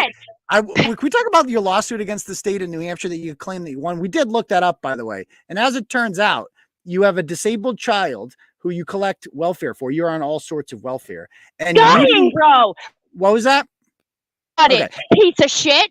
So we're going to mute you. So real quick, I'll bring her back on in 1 second. But she sued the state of New Hampshire because she was collecting welfare from the state, and she didn't want to have to factor that into how much income she was making. So she sued the state of New Hampshire over that because she wanted to collect more welfare. So she's really proud of that. Like, she sued the state and she got more welfare out of it. So that's a good thing. I mean, talk about not having a job. I'm not the one on welfare, lady. Why are you on welfare? I don't go on welfare. It was Social Security. First of all, because my son was dying. What do you think Social Security is? Are you going to shut the fuck up and listen? My son was on chemo for 8 years. You can look that up. So I had to miss a lot of work at CMC. When I was working at CMC, I had to miss a lot of work. So yes, I got 400 supplemented dollars to help me take him back and forth to chemo in Boston weekly. Is what I got. So yes, I filed a lawsuit for other children. I didn't get no money out of it. I changed the law because Social Security isn't allowed to be used for any of your other children. It is to be used. You want to shut it off and you shut it off. No. Anyways, pedophile, I'm hanging up. Can you tell me your love story with him? How did you meet him? Was it romantic when you met Porky Big there? Was that romantic? Like, how did he, like, what? Tell me about your first date. What was that like with him? Oh, come on. I wanted to hear about that. You know, there was some. I'm sure it was really sweet. Pedophile, okay? Stop. Go to another next game and touch in a little boy. Do it. Oh, my God. That was fucking legendary. That was epic. That was receipts. We never stopped once, dude. We muted her and she just kept going that whole time. Every time I bring her back up, I'm like, oh, she's been talking the whole time. She didn't even know she was muted. Oh, my God. She was so awesome. I love her. I want her back on here. She could be my new Amanda Sawyer. But she surprised us in being not a Ratchet. Oh man, was I wrong? Oh no, she tried passing it off like she's not, and then her true colors. It didn't even last like 5 seconds. I mean, I do feel bad if she actually had a kid die, whatever. But me too. But don't. Now I'm getting messages. Like, you don't use it as a weapon. Who does that? Who does that? Like as if everyone should know, and that's my excuse. Like, and also that's true, but you don't throw it out there, weaponize it. Yeah, and also like you're also saying that your parents are dead, like, and that turned out to be a lie. Right. So there's that. And yeah, so she did have. I'm little. She has 10 kids. I'm being told. I'm getting messages right now. Oh my god. And her son. Okay, she's making it sound like her son did die. Tyler Hendrick. He died in 2016. He was 18 years old. So she's also making. I mean, obviously, it's like that sucks, and obviously, But- you know. RIP, but don't weaponize yourself. Like that has nothing to do with the fact that what you're doing right now, and that is that you're defending your felon boyfriend who is 15 years younger than you, and you look like his fucking grandmother, by the way. And he's obvious, like, oh, he was never charged. No, he was charged. He was definitely charged. I didn't look into whether he's not convicted. I really don't give a shit. There's a lot of. He has convictions. They might not be in New Hampshire, but there's no way in hell. I don't give a shit if there's convictions, quite frankly. There's a million fucking things that come up on your name when I search your name, and they're all violent offenses. And I saw a video of you acting like a complete piece of shit. I know everything I need to know about you. I talked to your fucking slam pig for 30 minutes there. I have an even better picture of who you are at this point, quite frankly. Wow, how come Porky Big needs his girlfriend to talk from? How come he needs all these people to talk from? She called you fat. She called me fat. Walked Dude, your fat ass down to the courtroom. Oh, the story of me. By the way, I don't know if you guys noticed. I've been hiding. My real name's Aidan. The jig was I thought up. it was Uncle Touchy on your birth certificate. It also says in the obituary of Tyler here that he died suddenly. Like, does that sound like? I mean, I'm not saying he didn't have cancer, but it usually doesn't say that. I mean, they usually say after a long battle with or da-da-da. Yeah. So that might have been a different child. Usually means it could have been a different child. She has 10 kids. She has 10 kids. Yeah, so she said my son, she didn't say which one. She didn't say necessarily he could have been the one who died. I think she was trying to infer it, maybe, but died suddenly doesn't have to mean, but usually means drug related in my experience. Yeah, so this is wild. The stuff I got from this Turtle Riders here, they're sending me shit. Like, this is Turtle Riders are the best. They got everything. So that was pretty wild. And the story of me and who they think I am, by the way, like the jig is up. I thought I could get away with it for a long time, guys. I'm actually I'm a pedophile. I'm a serial pedophile. Boys, girls, you name it. I'm infamous for taking them across state lines. The story of Turtleboy just gets wilder every time it's told by these Ratchets. Yeah, it really is. Like, so for those of you unfamiliar with it, how I started this blog. In 2014, we went to Buffalo for a Patriots game. We won, obviously, because that's when we had Tom Brady. We would murder him. It was 2014. And we celebrated up there and got drunk and had a good time at the game. And I videotaped the celebrations and I posted a blog about it. And I posted a blog about Bills fans, like, calling us fags. It was a great time. And it went viral up there, and everybody tried to figure out who I was. I was a teacher at the time, and I got doxxed. A guy by the name of James Krieger, a raging alcoholic who has been successfully sued for libel since then. So his blog no longer exists. He had a blog called Buffalo Bruises. He found out who I was, and he published my name on it. But on top of that, he also published some ridiculous allegations that I was sexually harassing a girl at the game or something like that. And every time they tell the story, she gets younger and younger. Of course, none of that was true. An investigation was conducted by the school. Obviously, nothing happened. The only thing they were concerned with is, like, are you writing this blog, Turtleboy? And I was guilty of that. And that was the problem. Like, they were like, you're writing a blog it's controversial. And that was ultimately the conundrum we had there. And so we had a separation agreement. Like, we can't fire you for this, but, like, can we pay you off? Like, that was basically what it was. And I'm like, $2 million, wasn't it? No, so that's why. So now the story has quickly escalated to so the initial story was I sexually harassed a girl at the Bills game in front of 60,000 fans. I jerked off on her, I believe was the allegation. And that is now transformed to I took a underage girl or boy girl to a Knicks game. They're confused. Okay. So right ballpark, kind of. You're in the right state. Buffalo and New York City are in the same state. So you got that going for you. They're like 8 hours apart, but good. You're on the right track. But the problem is they play different sports, and New York City is a totally different place than Buffalo. So you're not quite there. So, and also the person that I allegedly did this to was never alleged to have been a student. it was always alleged to have been somebody at the Bills game unrelated to my job as a teacher. So you're messing up your fake news here. And of course, they're getting this news because they, I don't even know. Like, there's a variety of very well-respected publications you can read about me, such fine quality outlets as Turtleboy Sports. .wordpress.com. That's always a classic. You can go in there, read all about the dirty details of who Aidan Kearney is. Or you can read a blog called, I believe, Masshole Report. And it's written by a woman by the name of Catherine Kate Peter, who is most known for abusing and neglecting two of her children, or all four of her children, really, and permanently losing two of them to the state. And it is alleged that the two of the children diddled each other, which is why they had to be separated in foster homes where they've spent the majority of their life. She got those two back, and so she pretends to be a mother, and she doesn't like the fact that I've exposed her repeatedly for these things, because she has this internet persona where she's like this good guy who exposes bad people and auditors and stuff like that, when in reality she's just your run-of-the-mill welfare collecting, child abusing Ratchet, who will never own anything and collects money from strangers in Australia and grifts them. And she has an active restraining order out against her, a full year order against a woman in Boston who she stalked, harassed, and threatened over a 9-month period. And then when the order was placed on her for a full year on September 6th, she violated said order. And then the Boston police are filing criminal charges against her for a criminal complaints hearing that is upcoming in, I believe, mid-November. So she's, So that's who they're getting their information from. Do you have any screenshots of these gentlemen? Because they're all over the Clarence page, these folks. Oh, she just posted. You want to see? Yeah, bring them up. Bring up all the screenshots. Any screenshots you got on this, bring them up. I'm not gonna make it bigger. Let me see. Let me check the Donos real quick if we got any.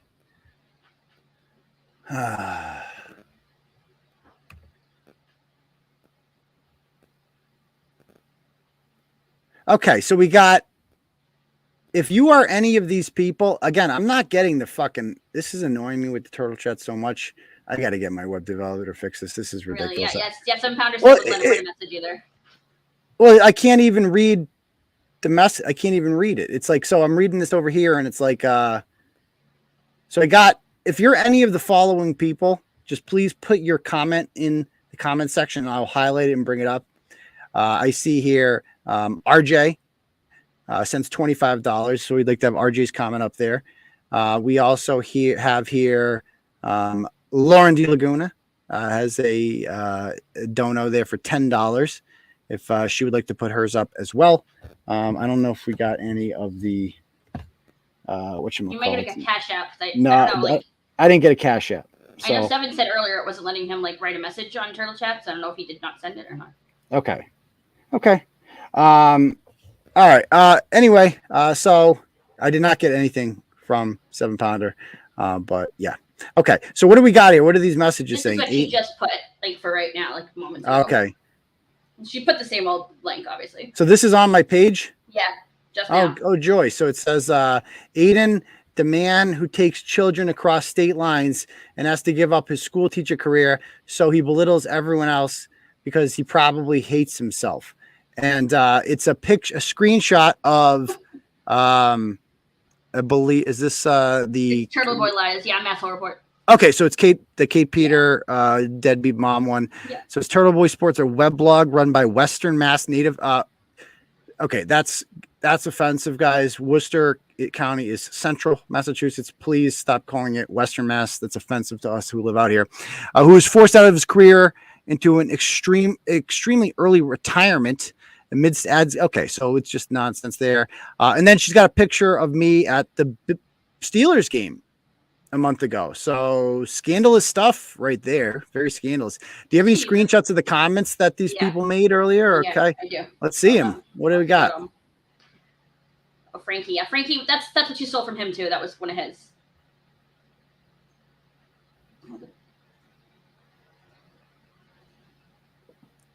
Okay, she sent okay, so her comment is, oh man. I sent you a turtle chat. I said, shout out to my dad. The Ratchets should have watched our interview.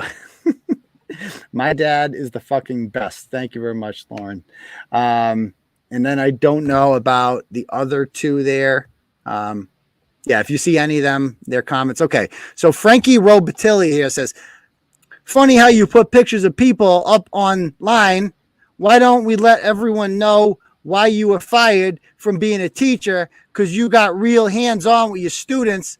Or is it just the one that you took for the Knicks game out of state? I can't stop laughing. When I saw this, it took me 2 seconds to realize what was happening. I'm like, Knicks game?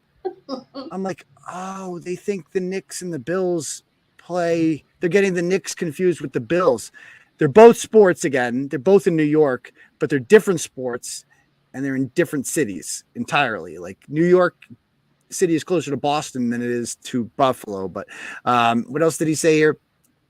$2 million settlement. That's new. I don't know where they're getting the $2 million. I don't know where. That's a new one to me. So I got a $2 million settlement. So did I get paid that much? I don't get it. I got paid. So I took a kid across state lines to a Knicks game. Obviously, if you're gonna diddle a kid, guys, this piece of advice: take him to a Knicks game. It's romantic there. It's not many people go. Not a Square Garden. You can find a nice little spot in the rafters up there. They don't win ever. Just go up there and diddle a kid, and then you come home. I mean, it's great. A lot of people think you should take kids into the woods or do ungodly things, or maybe take them to your home or do a Jeffrey Dahmer or whatever. Like, no, just do it. Bring them to Madison Square Garden where nobody goes. That's my piece of advice right there. And so, I mean, this is just, where are they? Like, so, and I also got I have no idea what the 2 million is there. So anything else on that? Any other comments? Yeah. Oh, there are more. There's that. That's people trolling him. Okay, so are you sure? So you're an old man. What's with the old man thing? That has a YouTube page. First of all, this guy's like, aren't you younger than like the fiance or something? I think I'm younger than him. I looked him up. He got arrested for selling coke like 12 years ago or something. He's a coke dealer, Frankie Robatilli. And he goes, you're an old man who has a YouTube page or Facebook page, whatever it's called, Turtleboy. If that is not the most pedophile name I've ever heard in my life, I don't know what it is. Then grow up, buddy, because this is a war. Yeah, so I'm a war. Oh, that's right. That's right. So I don't know what is. Grow up, buddy, because this is a war you do not want to start, and you will not win. I promise you. And that is not a threat. I'll do everything. He meant to say illegal. A legal way. Yeah. I think he meant to say illegal, but he said illegal. I'll do everything illegal. That's great. I gotta laugh at that. We check before we send centigrams. So, guys, we're at war. Just to be very clear, we're now at war with Ukraine and Manchester. So, two-front war. We got to fight here. Do you have a filter for that? Can I put that on my Facebook? Do we have a Manchester filter? Yes, we need a Manchester flag thing if we can. Stand with Manchester, yeah. So, Frankie also goes on to say, if you want to keep digging, keep going, because I have the resources to really dig. So these guys are like, really, we fucked with the wrong people. I thought we'd get away with this shit. We've met our match, folks. We've met our match. Funny thing is, yeah, I do make stickers. Who cares? At least I don't get a little kids. And just because you think you live in Mass. No, he knows he lives here. I thought I did. I mean, I was pretty sure of it. Okay. You're cool or something. So I have your name. So I'm just going to send it to my attorney. They all have attorneys on retainer. So many but of them. Still, it's not touching little kids. Oh, we got a cash app from 7 Pounder. He says, sends $10. He says, for Shana Cottone, was an amazing interview. Thank you. Oh, what is this one? If you want me to keep digging, I'm going to have the resources to really dig. Ooh, that's scary. Okay.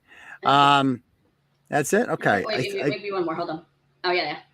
I got like 1 million notifications about this. Oh man, she's up on the page. What do we got here? At least I have the balls to tag you when I post about you. Just post them. So again, I want to keep going.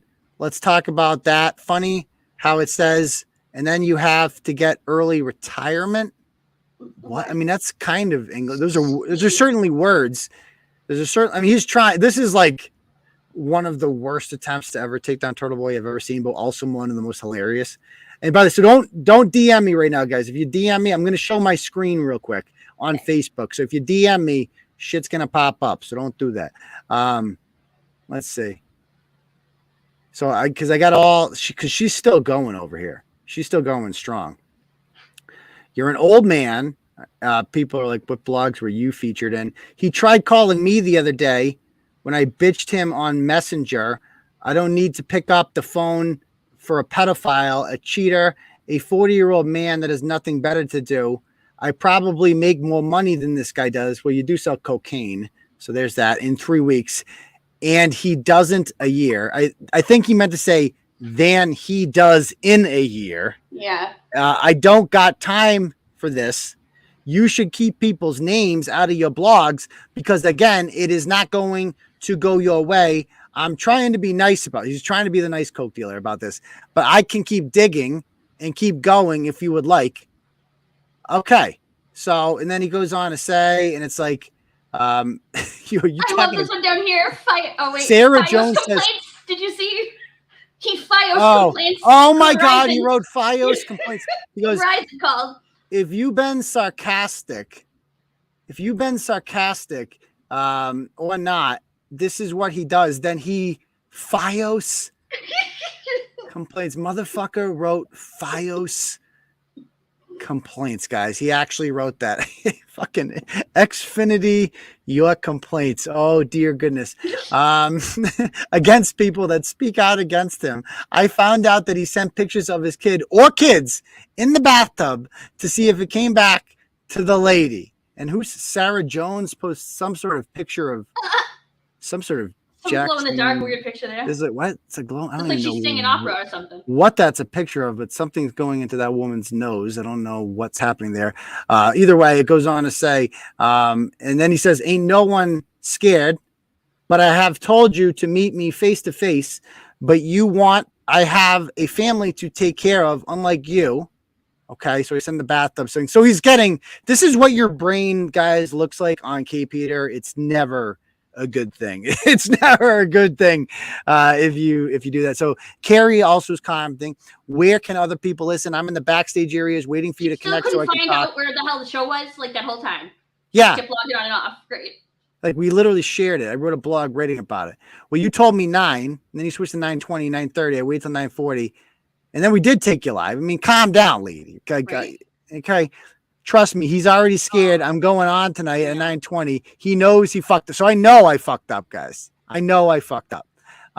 So I really messed with the wrong woman here. She did sue the state for more welfare. So she's got that going for her. And again, what is happening here with the Sarah Jones person in this picture she keeps sharing? I don't even know what that is, but yeah. So anyway, she's also going off on the Zillow estimates. So somebody tell Miss Classy that Zillow estimates are way off. And now she's going at it. And Melissa is saying, and that's not how home equity loan. You see the part where she's like, I got a home equity loan, right. Something about that. I don't even know what's this one saying? The infamous Leah Benjuice. Is that what that is? Oh, I didn't even know. Okay. I did. Yeah. Damn. I don't know what that, does she have a nasal? Was she blowing her nose there? It looked like something was, I don't even know what that was. Then. Yeah, she should definitely get a tissue or something. Yeah. But anyway, it goes on to say here, what do we got? Does she need windows? Everyone's here tonight. They're all here tonight. They're all here tonight. Please. Oh, goodness gracious. This is too fun. Yeah, you're right. Zillow is off. Had my home appraised. It was in the 600s because the downstairs wasn't finished off. There wasn't a formal entry into my in-law apartment. You are the in-laws, okay? There wasn't a formal entry into your in-law apartment because it wasn't a friggin' in-law apartment. It was a basement. That's why. Yeah, it's called a basement, honey, okay? Right? Like, it's where your heater is. Actual apartment, there's a separate entrance. I'm going to start saying that. I'm broadcasting from my in-laws apartment. It's like, no, it's actually called the basement. Yeah. Do you have your front door and back door then? No. Nope.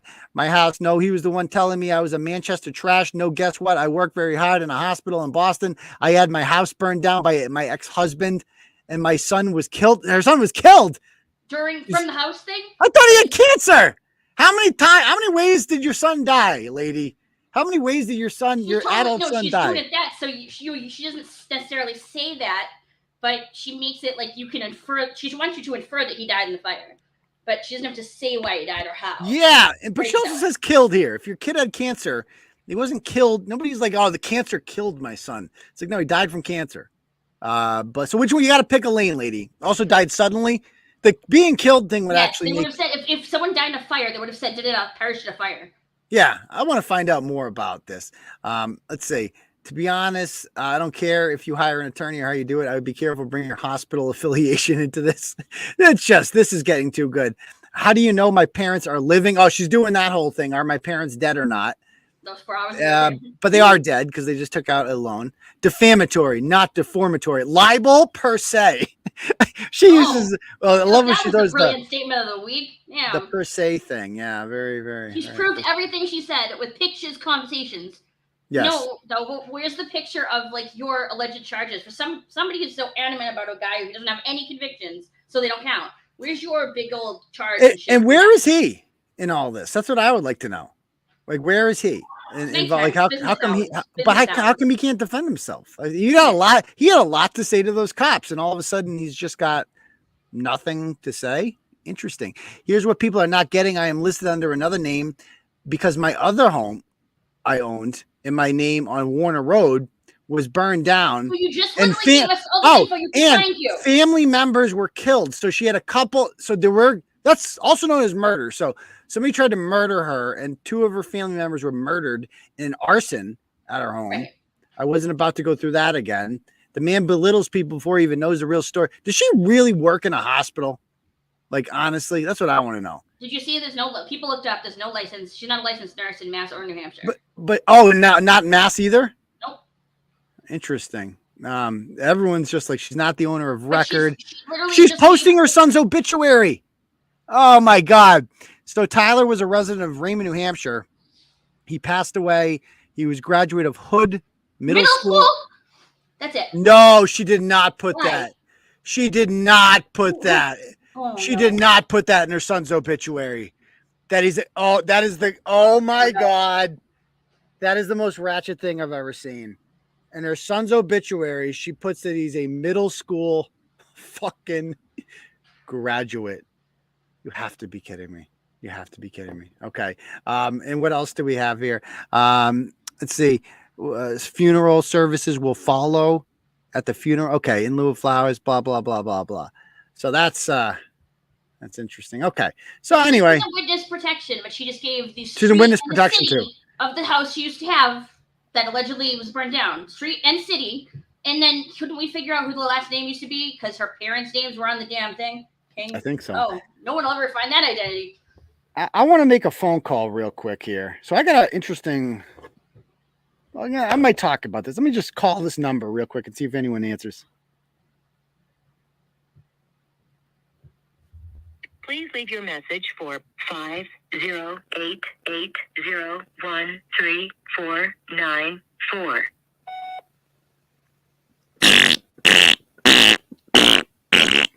I like doing those sometimes.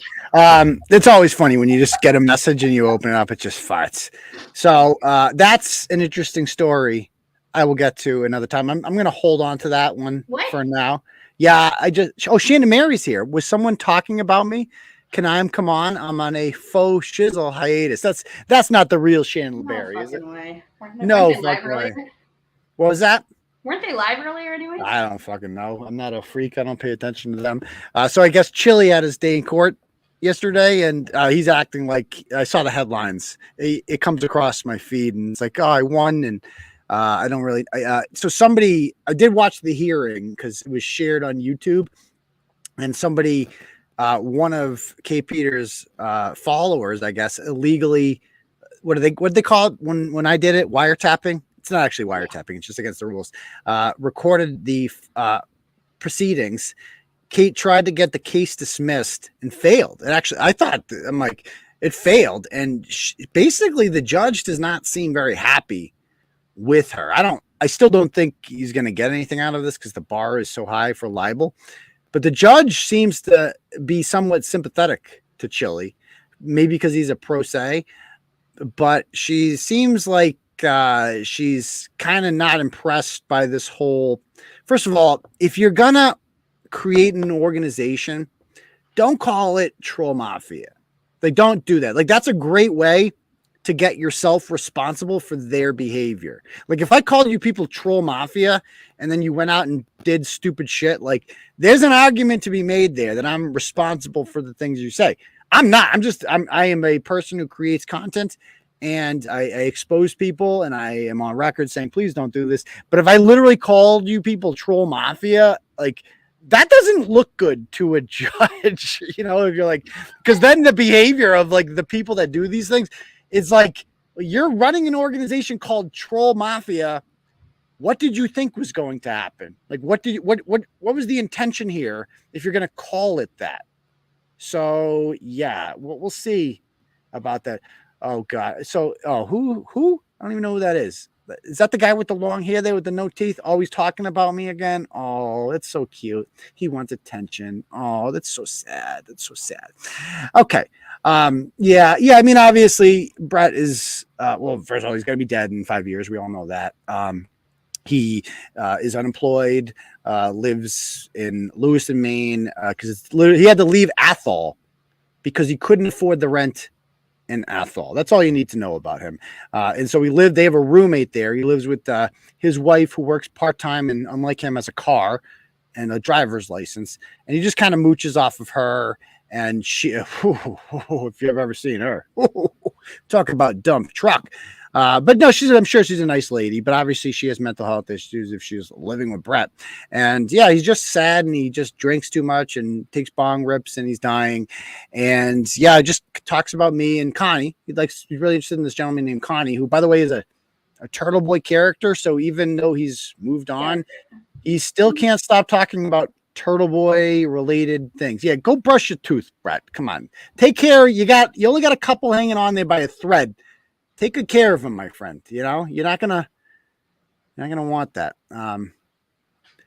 You give it 3 more months. Somebody says 3 more months till Bret reaches out in the pot. No, Bret will never. No. Well, first of all, I would never. Yeah, he's way too proud, and I wouldn't take his bitch ass. And I know that there are, you know, the people that watch his thing, and they all watch mine too, obviously. We see him in the comments here and there, and it's nice to see him. I think it's time that we move past that. It's been almost a year, and I have apologized to. I was pretty upset at the time, and I overreacted, so I do apologize to the Ambers of the world. To not Amanda. I don't apologize to Amanda because I still think she's a cunt. I do feel she's like an abused woman. Like, it's very obvious Amanda is used to men just treating her like fucking dog shit, and she just comes back. Like, we all saw what Bret did to her. He literally abused her in front of all these people, and she just keeps going back because she's just a sad person. What if he did apologize? I mean, I'm a Christian, so I guess I'd have to accept if he apologized. I wouldn't forget. He wouldn't become a part of this or anything like that. And I don't think any of you would forget. So it's not like he'd come here and be like, oh, just like old times. But if he wants to apologize man to man, I'll take it. I don't think he's going to. And quite frankly, I don't even know if he has anything to apologize for. I mean, it's his loss. That's the way you look at it. It's his loss, right? Ghost Rider. Yeah. Where's Amanda been? So she's not, Bret fired her, and not just fired her, humiliated her in front of everyone and started accusing her of sending nudes to other men on YouTube. But they weren't even her. But they weren't even her. She was like catfishing them. And that offended Bret, even though he's not in a relationship with her. He's married.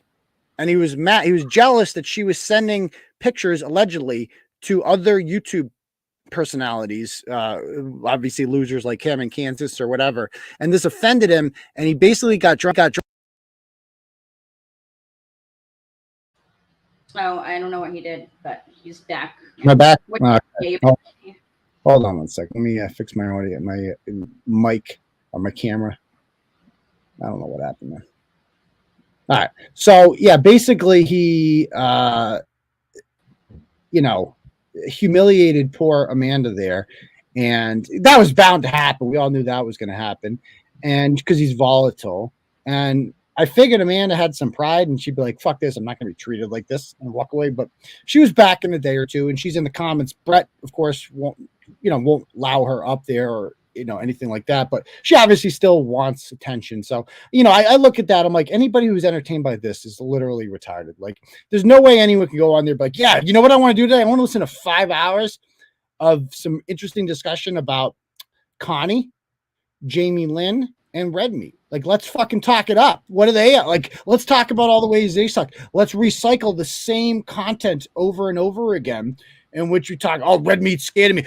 Can we play the court audio for the 50,000th time? Oh, can we talk about how nobody watches Turtleboy anymore except, oh yeah, the blog's still going strong.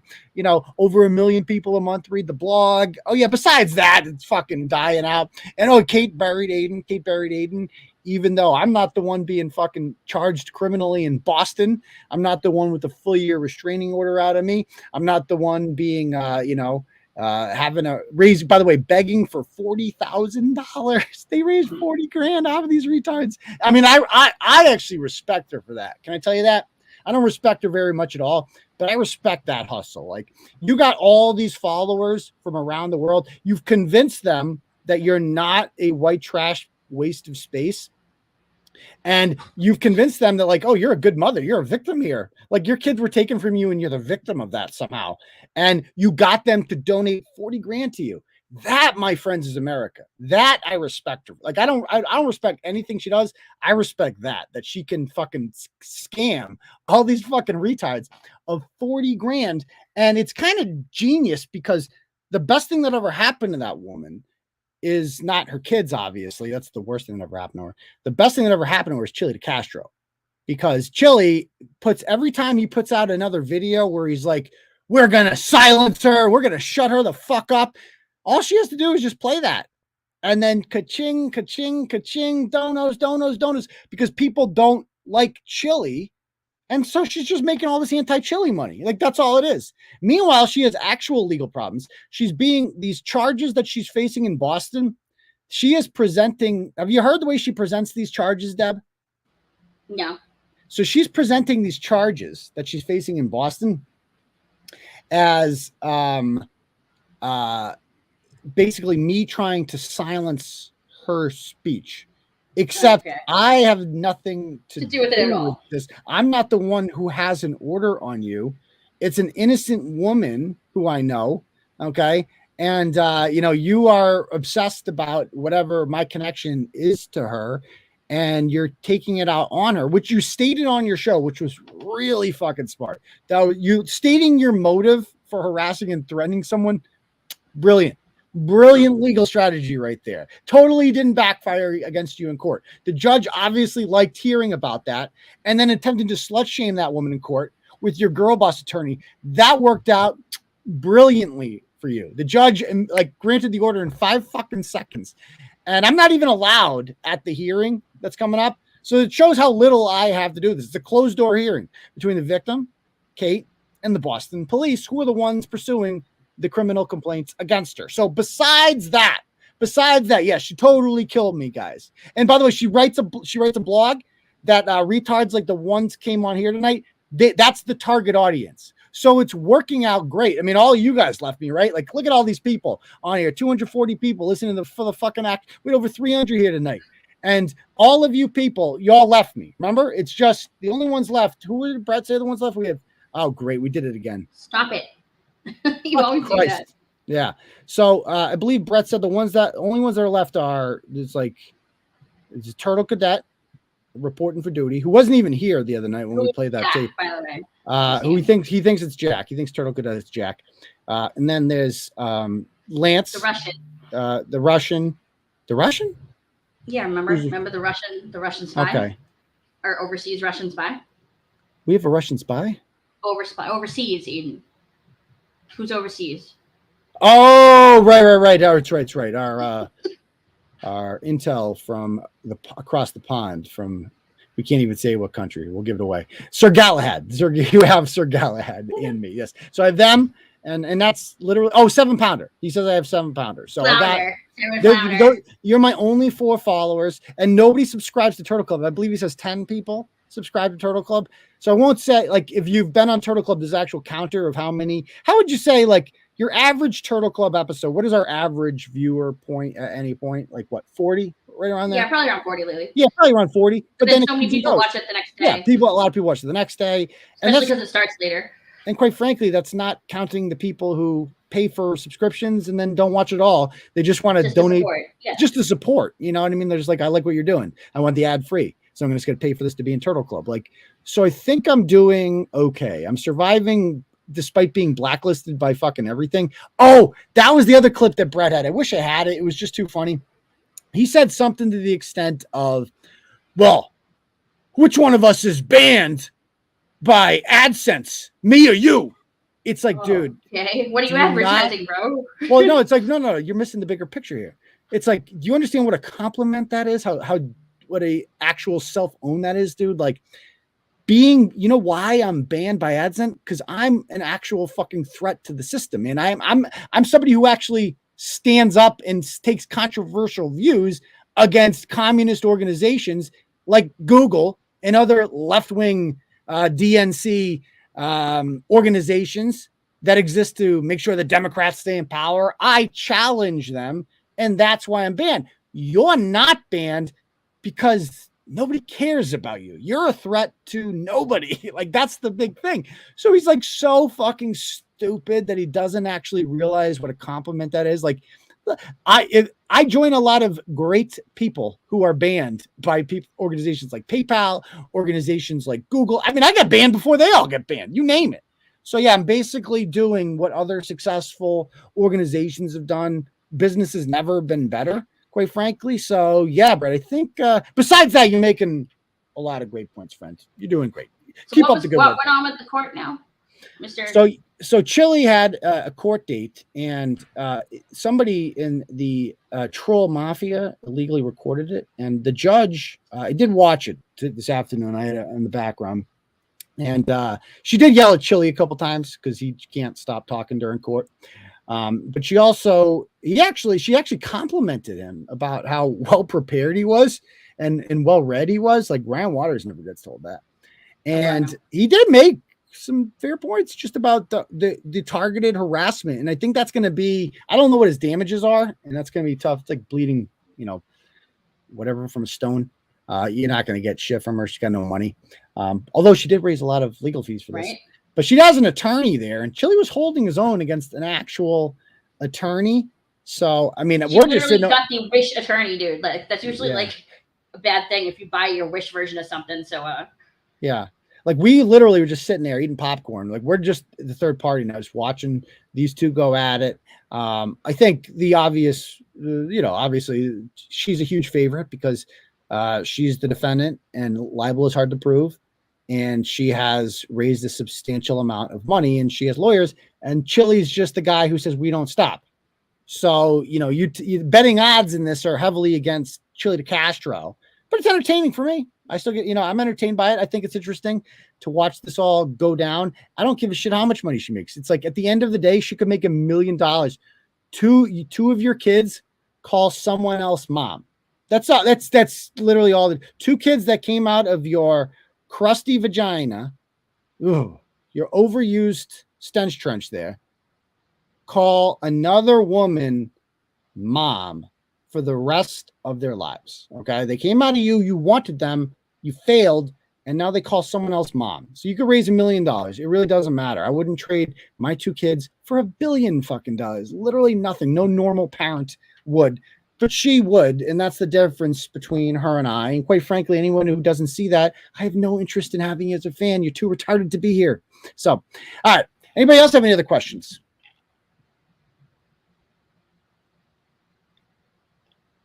I have to muff Paula every so often, so my breath. Yeah, she's poor, and that's another. Rashawn is just the most pathetic of all of them. I could go off. Someone just said like the other day that Connie's latest hate stream was like the one that said like I hate you all or something was because he got served yesterday by Boss Bitch. He got served by her? Was she suing him? Something at his house got served a hand. What's she suing him for? Just trying to get a restraining order or something. Hold on, I'm trying to see what they said. Oh, still, like, again, how did you know?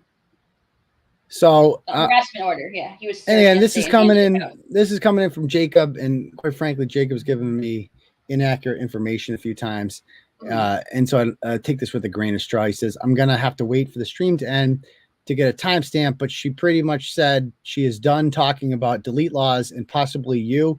No, she'll never be done, and I don't really care if she is. And so now she's crying and saying this is a fun ride. So she's done. I'm confused. No, she's talking about. She's never similar to what Lauren said that she got a text about. The Lauren Diggle-Gordon. Really? No, she's never gonna stop, man. No, Come this on. Is probably it's probably a donation, like soft, like. You realize this is pride, you know? This is all she has going for her. This is her entire fucking life. Like she answers phones for a property management company and like tells the plumber that he needs to go over to the Section 8 house and fix the toilet because they used paper towels to wipe their assholes. That's her job. And she makes fucking like 45 grand a year doing it. She has 2 children she doesn't give a shit about, and she finds a nuisance and she has very little relationship with. And the other 2 kids are obviously they call someone else mom. And so this is literally all she has going for her. She's been trying to get YouTube famous for about a decade now. She tried to do it on her own, failed miserably, and latched on to me, used my platform to kind of create her online persona. And then once she had created her own brand within my brand, because she couldn't do it on her own, she went solo. And that the rest, and she kind of had to like, bite off of my style, like the whole talking about Turtleboy topics on there, using me for content. It's like I'm the drink, the straw that stirs the drink, if you will. That's me. I'm the one that the Turtleboy industrial complex. I keep a lot of these people employed. You're welcome. So she probably makes, I'm sure I guarantee she makes more money off of YouTube than she does off of her fucking, she just raised 38, 40 grand, probably right? Just keeps the other job because she gets like health insurance and stuff. Right. But eventually they're going to get sick of her because this is going to cause problems down the line. I mean, I'm always amazed by that. I'm always amazed by the fact that I'm like, how does this not catch up in the era of cancel culture? But I think she's the one, if you call up Kingswood Village Apartments in Bridgewater, I think you're going to get her. And she's got to get that in the emails. That's the only way she'd be able to feel. Yeah, she has to be the one that gets them, or else wouldn't. So, all right. So, change the topics here. Matt McCarthy has thoughts on the PA Senate race. I want to believe Oz, but he hasn't been up in a single poll. First of all, it's not true. He was up in a single poll yesterday. I saw him up in a poll by 2 points. So Oz is beating Fetterman. I mean, and Mastriano is such a horrible candidate. And first of all, I don't think why is Mastriano a horrible candidate? I think he's a fine candidate, but he's just Shapiro isn't as bad as Fetterman. That's why that one's not as close. Is a horrible candidate, is an anchor in the governor's race. So first of all, I've talked about this a couple times. The Senate races, I'm addicted to this shit. Feed it into my fucking veins. Let's check out our Real Clear Politics polls on this real quick, and just to see where we're at. So I'm gonna go over here. Stop putting my face up. God fucking damn it! Why does this keep happening? Okay. All right. So let me bring this up over here. Abington parents want the book. This book is gay banned. Yeah, I did a whole blog and show on it. No, they said that the meeting was so big that it had to be moved because there was. Oh, really? Yeah, hey, Turtleboy stirs the drink, baby.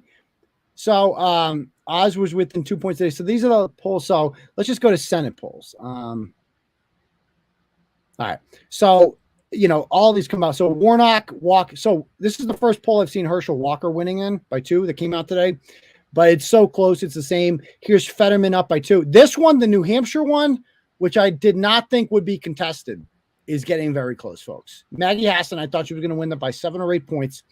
That is now getting close to toss-up territory. She's definitely favored, but North Carolina, I have not seen a single poll where Bud is not winning. J.D. Vance is up by 4 or 5 in every poll. He'll win by 7 or 8.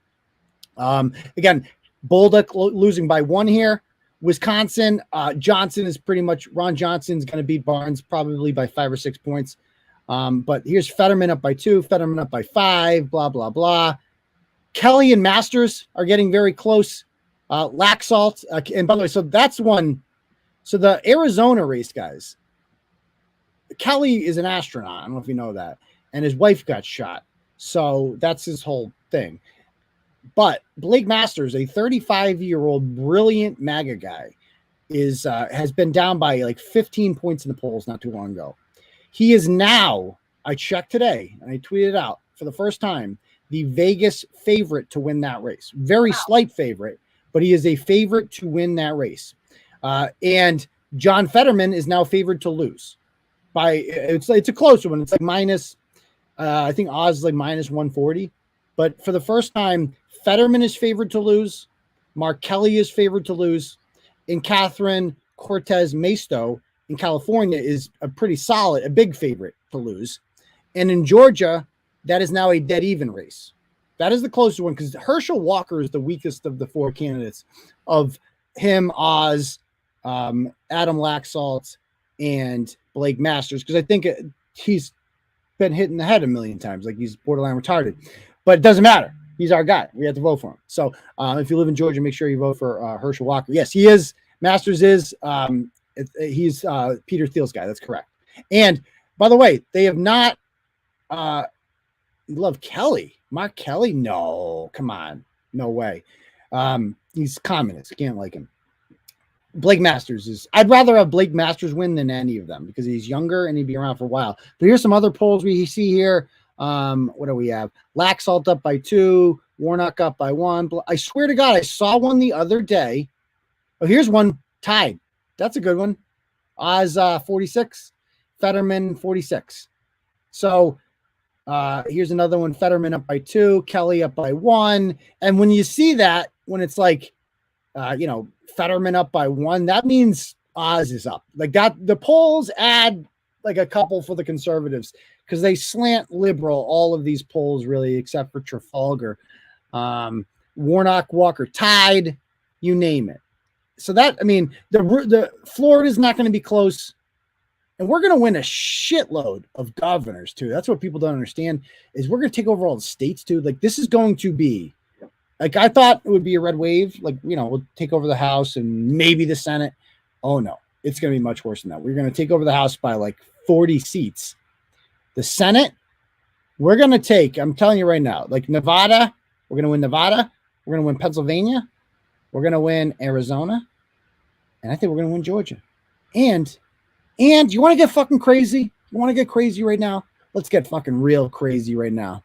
They're going to win New Hampshire too. Maggie Hassan's done. Okay. She's a 1-term senator. She's done. That's that. Let's get fucking real crazy.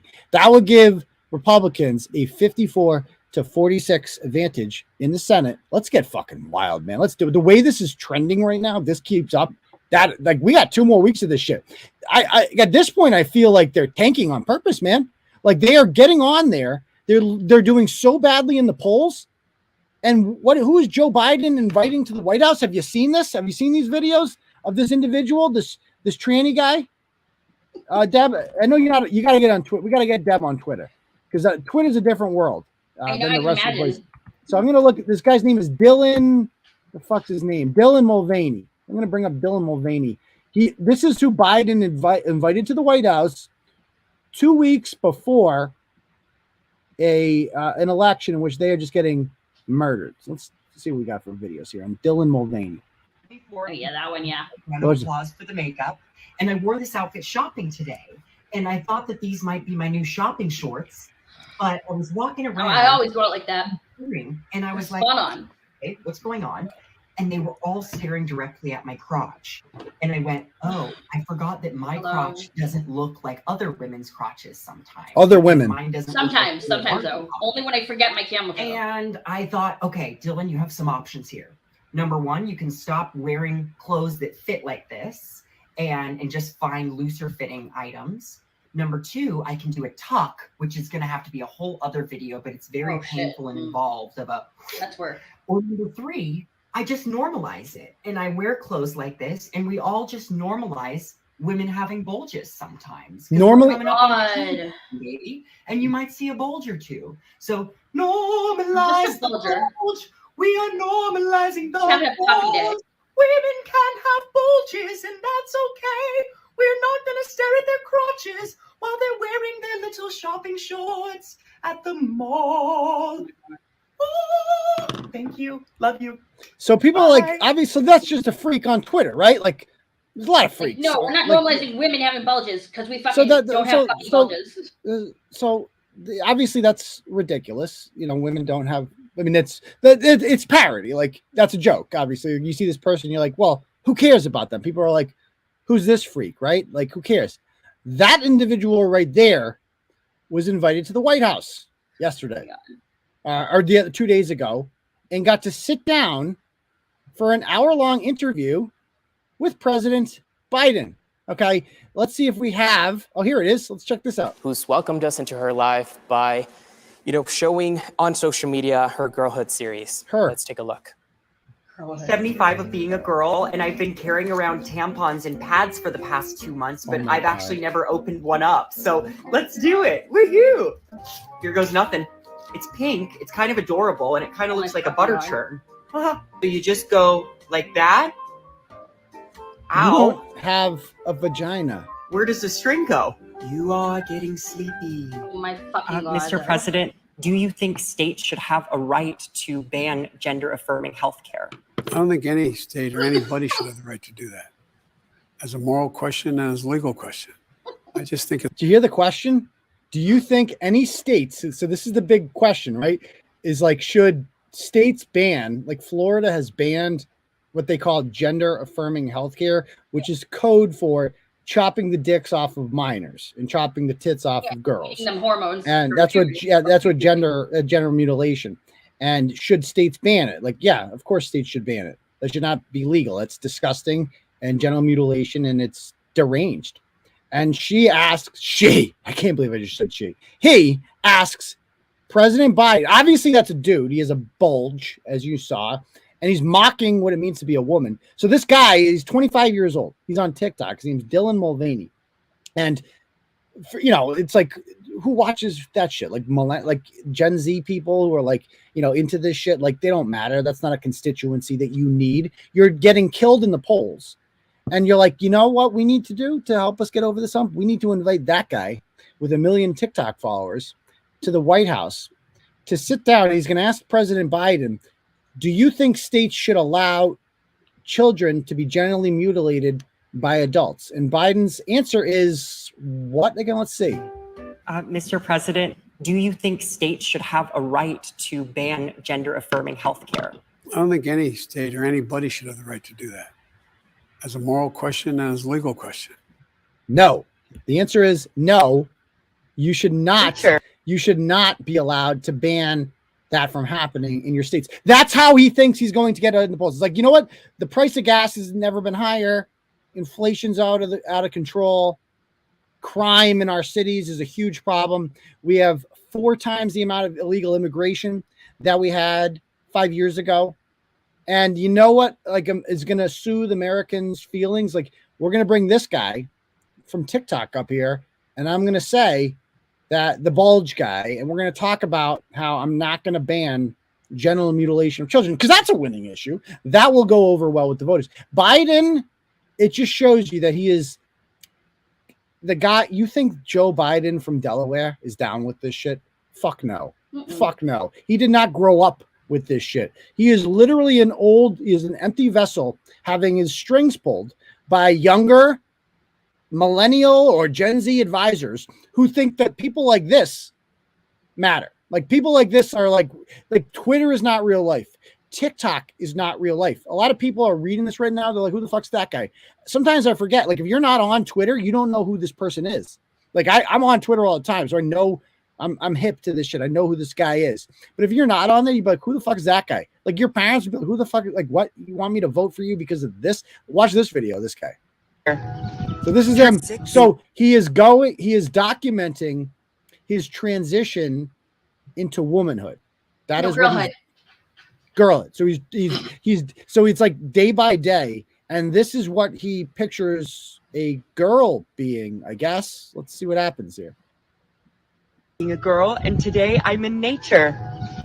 Trees, I love them. Water, lakes, I love them. Heels, they're my hiking heels. That's why I go jogging. Oh, yes, I hike on my heels like that. Bridges, love them. Coconut water, love it. Not an ad, just love it. Wind turbine, love it. Meadows, love them. Farce.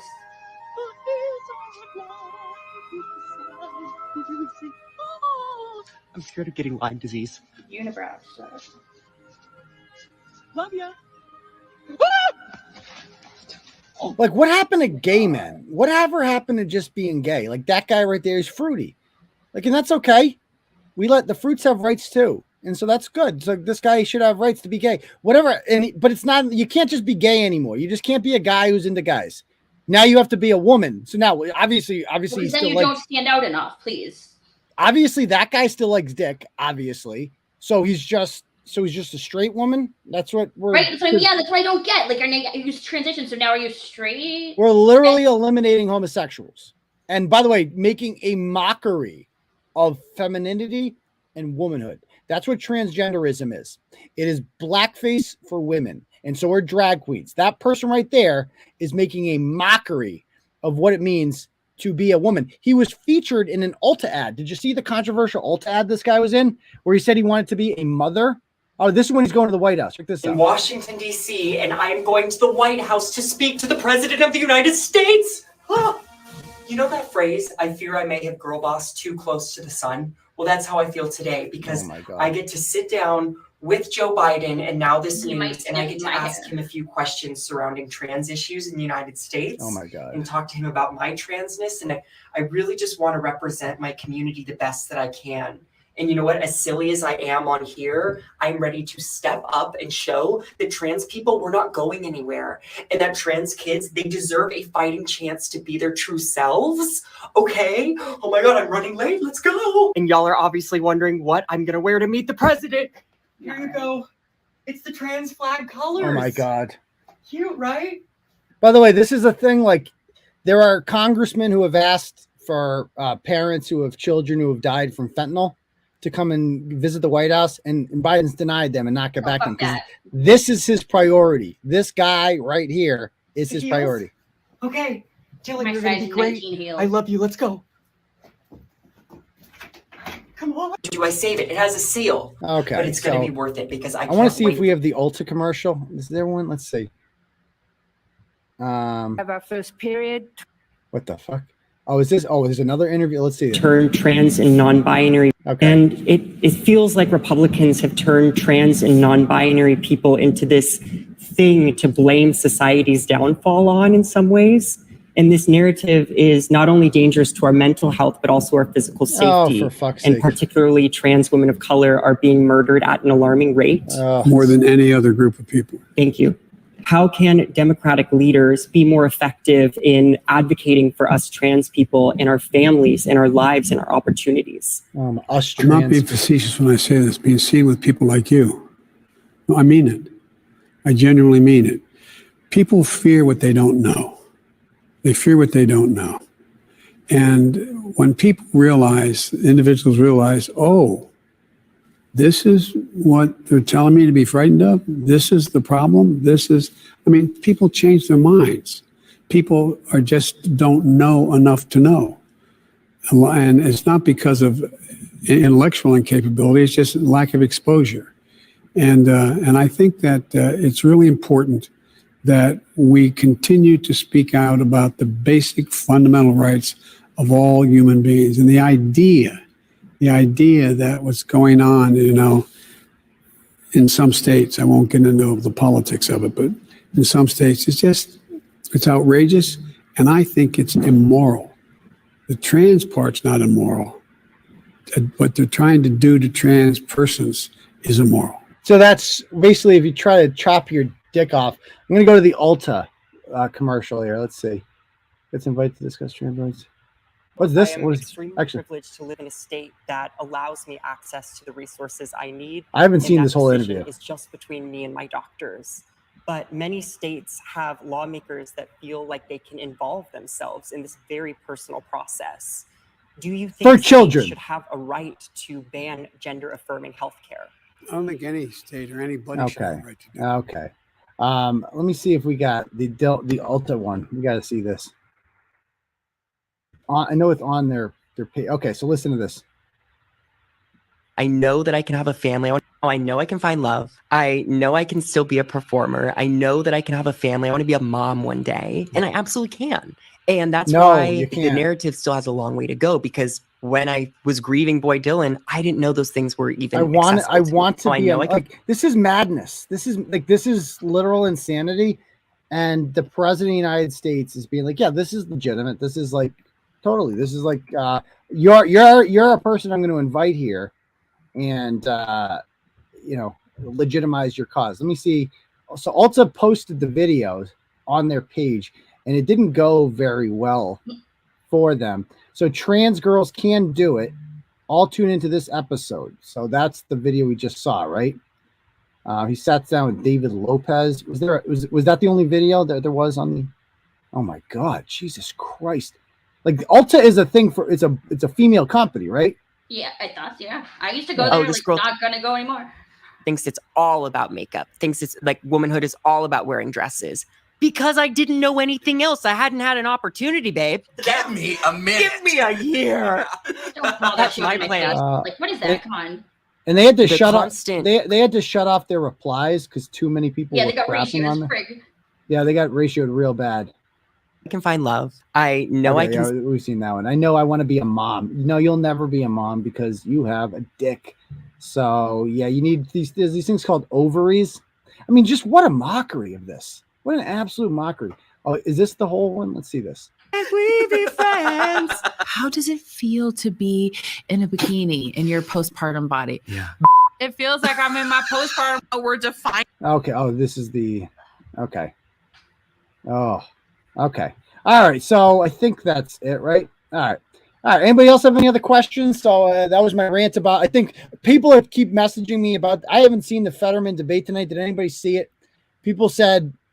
I'm getting messages right now that like the Fetterman Everybody's debate. Losing their minds. They're saying anyone who votes for Fetterman after that is like has to be like dead. So it was the disaster. Fetterman tonight. The Fetterman debate tonight was something to behold. I have a brother that lives in Pennsylvania too. It's like I can't wait. It's like I wish I lived in a state like this that mattered. There'd be so much. You don't even see election ads around here because we have no competitive elections really. Yeah, somebody watched his bit on fracking. That was truly incredible to witness. Poor guy, he's been worshipped in Biden. Oh man. Okay. All right. All right. So I missed it. I don't know if anybody else saw it, but yeah. All right. Anybody else have any other questions? Can't get over the size of that dude's head. So that's good. That's good. How's my eggplant Carrie tea? It's past. It's dark. Terry is going batshit. Oh, the other Carrie is going batshit crazy. Get back to work, like some fucking. Yeah, I thought she was working. Yeah, interesting. No, that should definitely put me out of business. She's gonna give up. People are gonna know who I am after her. They're gonna know all about it. So, court updates. So remember the announcement, December 8th. Mark it on your calendar, folks. If you want to meet and hang out with Turtleboy, whatever. I'm talking to the third person here. If you want to chill with me in the court, hang out. We're going to do a little interview afterwards. We have our motion for summary judgment, December 8th, 2 p.m. It's an open courtroom. Anyone can go. It is in Brockton. Technically, that is Plymouth Superior Court in Brockton Courthouse.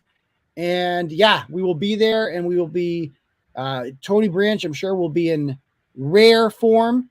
This will be about 1 month to the day after he was voted out of the Brockton or the Southeastern Regional School Committee. So he is really going to be on tilt that day because he's going to start to lost. He's losing everything now. He's losing his job on the school committee because of me, and he's going to lose in court too. And it's going to be glorious. Yeah, I watched the Desantis one last night. That's not even a competitive one. Like I mentioned governors before. And talk about governors. We're going to control, I think, 32 of the 50 states governors at the end of this election. We are going to win. Talk about states. I mean, like, like that's not even a race. The Florida's not even a race. He's going to win that by 15 points. And he just murdered Charlie Crist last night. Like it wasn't even fair. Brian Kemp, who is probably the most boring milquetoast politician, but solid. Like he's not a Mitt Romney. He's solid, but he's just not. I don't understand how people he has no charisma at all. I guess that's popular in Georgia. He's going to beat Stacey Abrams by 10 points because she is the most. Oh my God! Did you see the video of Stacey Abrams at Pussy? Dude, you want to see what Stacey Abrams is doing? You got to see this? Oh boy! Wait till you see this. Stacey Abrams pussy. I'm gonna write this pussy on Twitter. No, you're not gonna. It's not. Wait till you see this.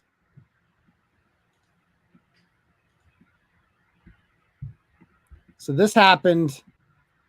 This is at a rap concert. Somebody called Lado, and she brought Stacey Abrams out during a song called Pussy. Okay. And let me see if I got there's pictures all over it. Just search Stacey Abrams pussy. You're not gonna like everything you see. But we're not gonna get strike for that, right? Yeah, probably not. Be, right?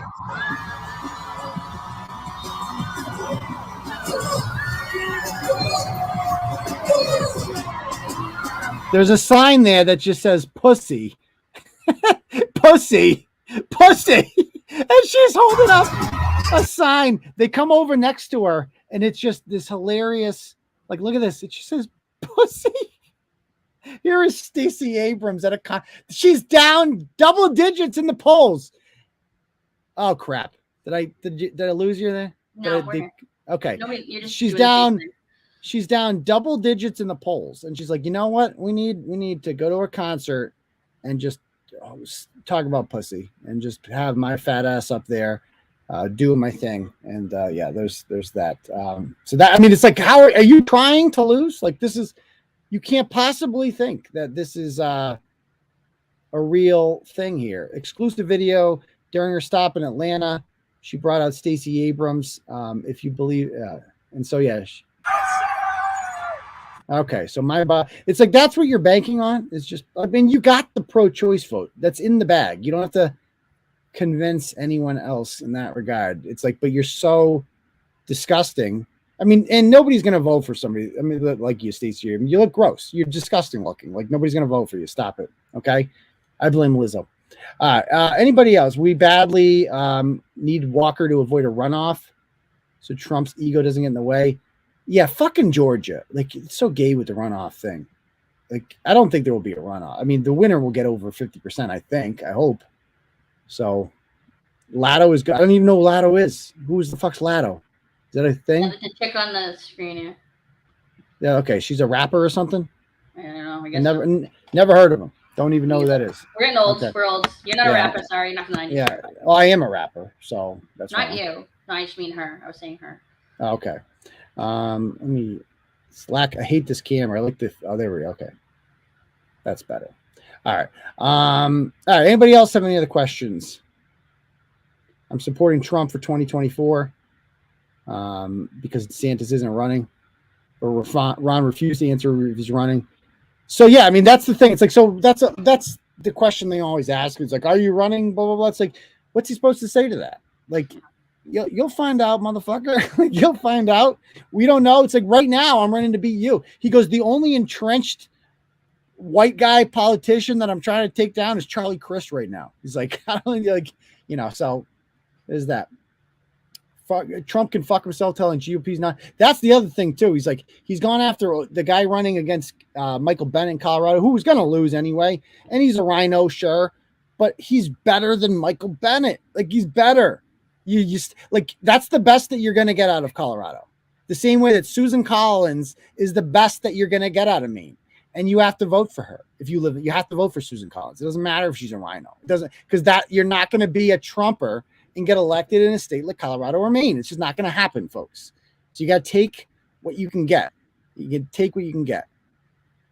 Washington or Indy? Washington's high right now, man. I mean, you got to take Washington because. And by the way, watched my Patriots rant last night. If we had won that fucking game, man, we'd be looking at 3 wins in a row. We're going to beat the Jets. And then we got fucking Indy, who is without a quarterback now.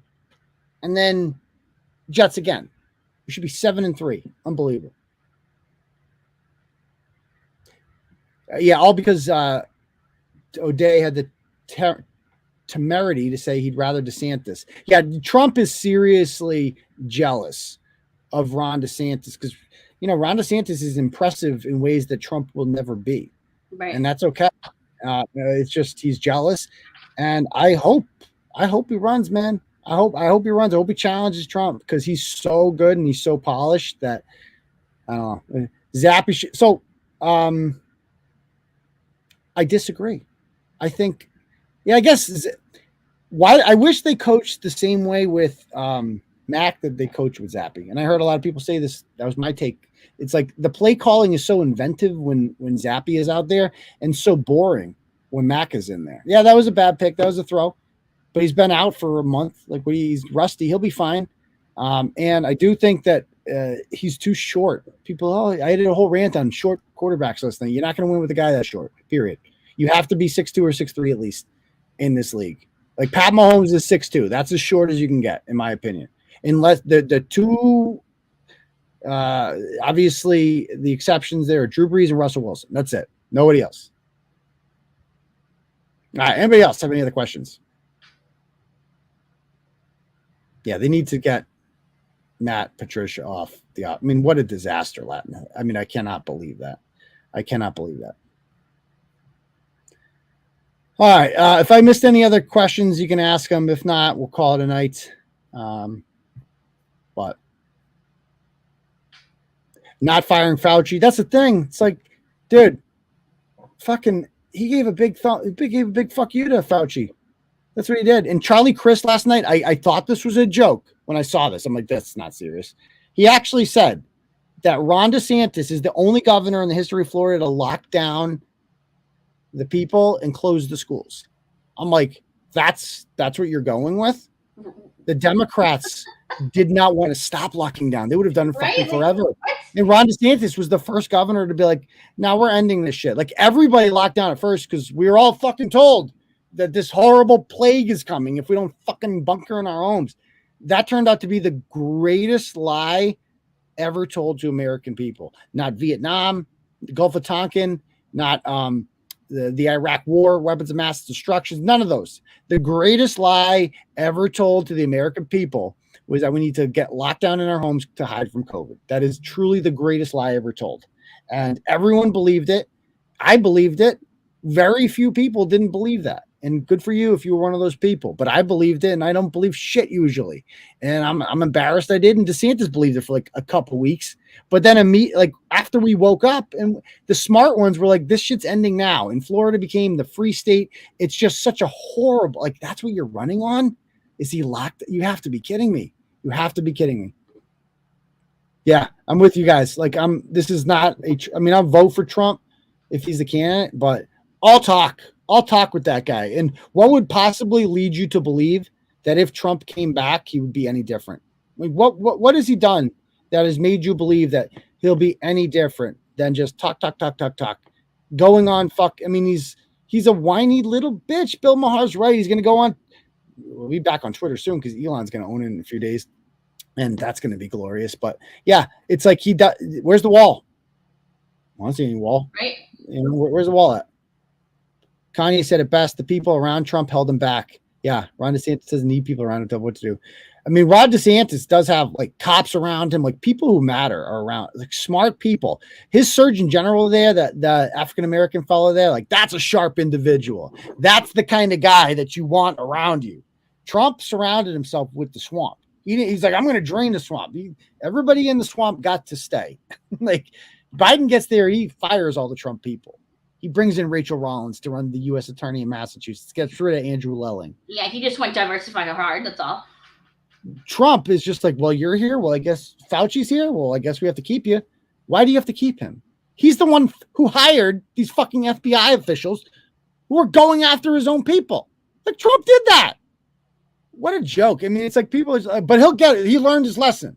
This time, when he's 78 and not losing his marbles, it'll be much better this time. It'll be good this time. Like unbelievable. Like how could anybody? Yeah, DeSantis press chick. I talked to her sometime. She told me, Christina did. So she follows me on both of my Twitter accounts. And I've had conversations with her in DMs. And I'm like, would you like, I asked her, I'm like, I know this is a long shot after the Martha's Vineyard thing. I'm like, would you like to come on the live show? And she's like, thank you for the invite. I can't until after the election. That's what she said. So she's not allowed to like go on show. So that hopefully when Ron DeSantis gets elected in a couple weeks, I will further my talks with her and have her, Ron DeSantis press secretary, who's a really sharp lady. Follow her on Twitter. Her name is Christina Pushaw, Pushaw. She's a good follow. Give her a follow. Okay. Anybody else have any questions? Yeah, lock her up never happened, but you know, they locked up a lot. Like Steve Bannon's going to fucking jail. Like they literally, they don't have to chant lock him up. They just lock him up. Yep. Like there's all these people from January 6th go. Viking Man's going to jail for 4 years. Viking Man, he fucking didn't hurt anyone, and he's going to jail for 4 years. They lock our people up, but we don't lock them up. That's for sure. Like if we don't immediately impeach Merrick Garland as soon as we take over Congress, then what's the point? What's the point? That's why we need that's why we need 54, because you know the new Joe Manchin is going to be Mitt Romney and Lisa Murkowski. People like that are going to be the problem. You can't just have a 1 or 2 seat advantage. You want a big advantage. You need to overcome the rhinos and just fucking doesn't matter if Mitt Romney's on board because you're going to have 52 either way. That's what you need. So let's fucking do it. You know, let's play to win. And that's why we need people like JD Vance and Blake Masters in the Senate because they're fucking winners. They get in there and they understand it better than these old boomers do. Like Mitch McConnell needs to get the fuck out of here. He cannot be the leader anymore. We need like all these, and after him is John Thune from South Dakota and Barrasso from Wyoming. They're all like in their 70s. They suck. They're old fucking losers. I want somebody young to run. I want like Tom Cotton or Ted Cruz or one of those people to be the new Senate majority leader when this happens. It can't be Mitch McConnell anymore. The boomers have to fuck. Even Rand Paul. I mean, he's too rogue. But somebody like that needs to be the majority leader. But thoughts on Kanye? He went full anti-Semitism there. So that's a bold move. Definitely a bold move on his part. So I'm not down with that because I have nothing against the Jews. And it's weird because he came off as so polished on Tucker on that Tucker spent 2 days on him on his interview and he looked really polished and sharp. And then the next day he's just like, I hate Jews. And now everyone, Jaylen Brown and Aaron Donald today both announced that they're no longer affiliated with them. Dave Portnoy today went off on Kanye and then he went at it with Jack Posobiec. Again, if you're not on Twitter, you don't know anything that's happening. Get on. I highly encourage all of you to get on Twitter and just follow me. Follow at Dr. Turtleboy, DOCTOR Turtleboy, because Joe Biden's a doctor, so am I. And just because I just retweet this stuff and talk about it, and just it's a different world on Twitter. All the shit I do on Twitter, I don't even bring onto the blog. So just follow me over there. Tom Mountain, what about him? Josh Hawley. I mean, that'd be another one. Like people like that. We need people like that to be the future of the Republican Party, and that's why we need Blaken. And even Oz, like Oz is obviously a rhino, whatever, but like say what you want about Oz. He's obviously very smart. Like he's obviously a very intelligent man. And he would be just, him or fucking Fetterman, night and day. Adidas dropped him. I saw that. I mean, he's talking about cancel, but it's like he wanted to be canceled. Like he went out of his way to just be fucking I thought he was crazy. And then I saw him on Tucker and I'm like, oh, maybe he's not so crazy. And then he's like, no, actually I am. What's going on at 127? What's going on there, Blurred Lines? I'm not sure what you're referring to. Oh, in here? Like this show? I have no idea. Oh, she's probably talking about she's Screamy McScream over there, the interview girl. She's at 127. I think she started late or something. Oh. Like an hour and 27 minutes. Into she was on way earlier than that. We're like 2.5 hours into this bitch. Holy shit. Yeah. Okay. Okay. So anyway, I guess we'll call it. Wait, what? I want to. I don't know if we got any more donos. Let me just check the Stripe account here. Oh, and Glamous's, I can still comment, so maybe it's just you, on Clarence. You can comment. She can comment. Everyone can comment. She said that something like she's been going back and forth with Carrie, and then suddenly she couldn't reply anymore. Okay. I don't know. Oz is smart, but if he's a doctor, then Joe Biden's doctor. True. I'm just gonna call him Oz. What do you think of Myra Flores? Love her.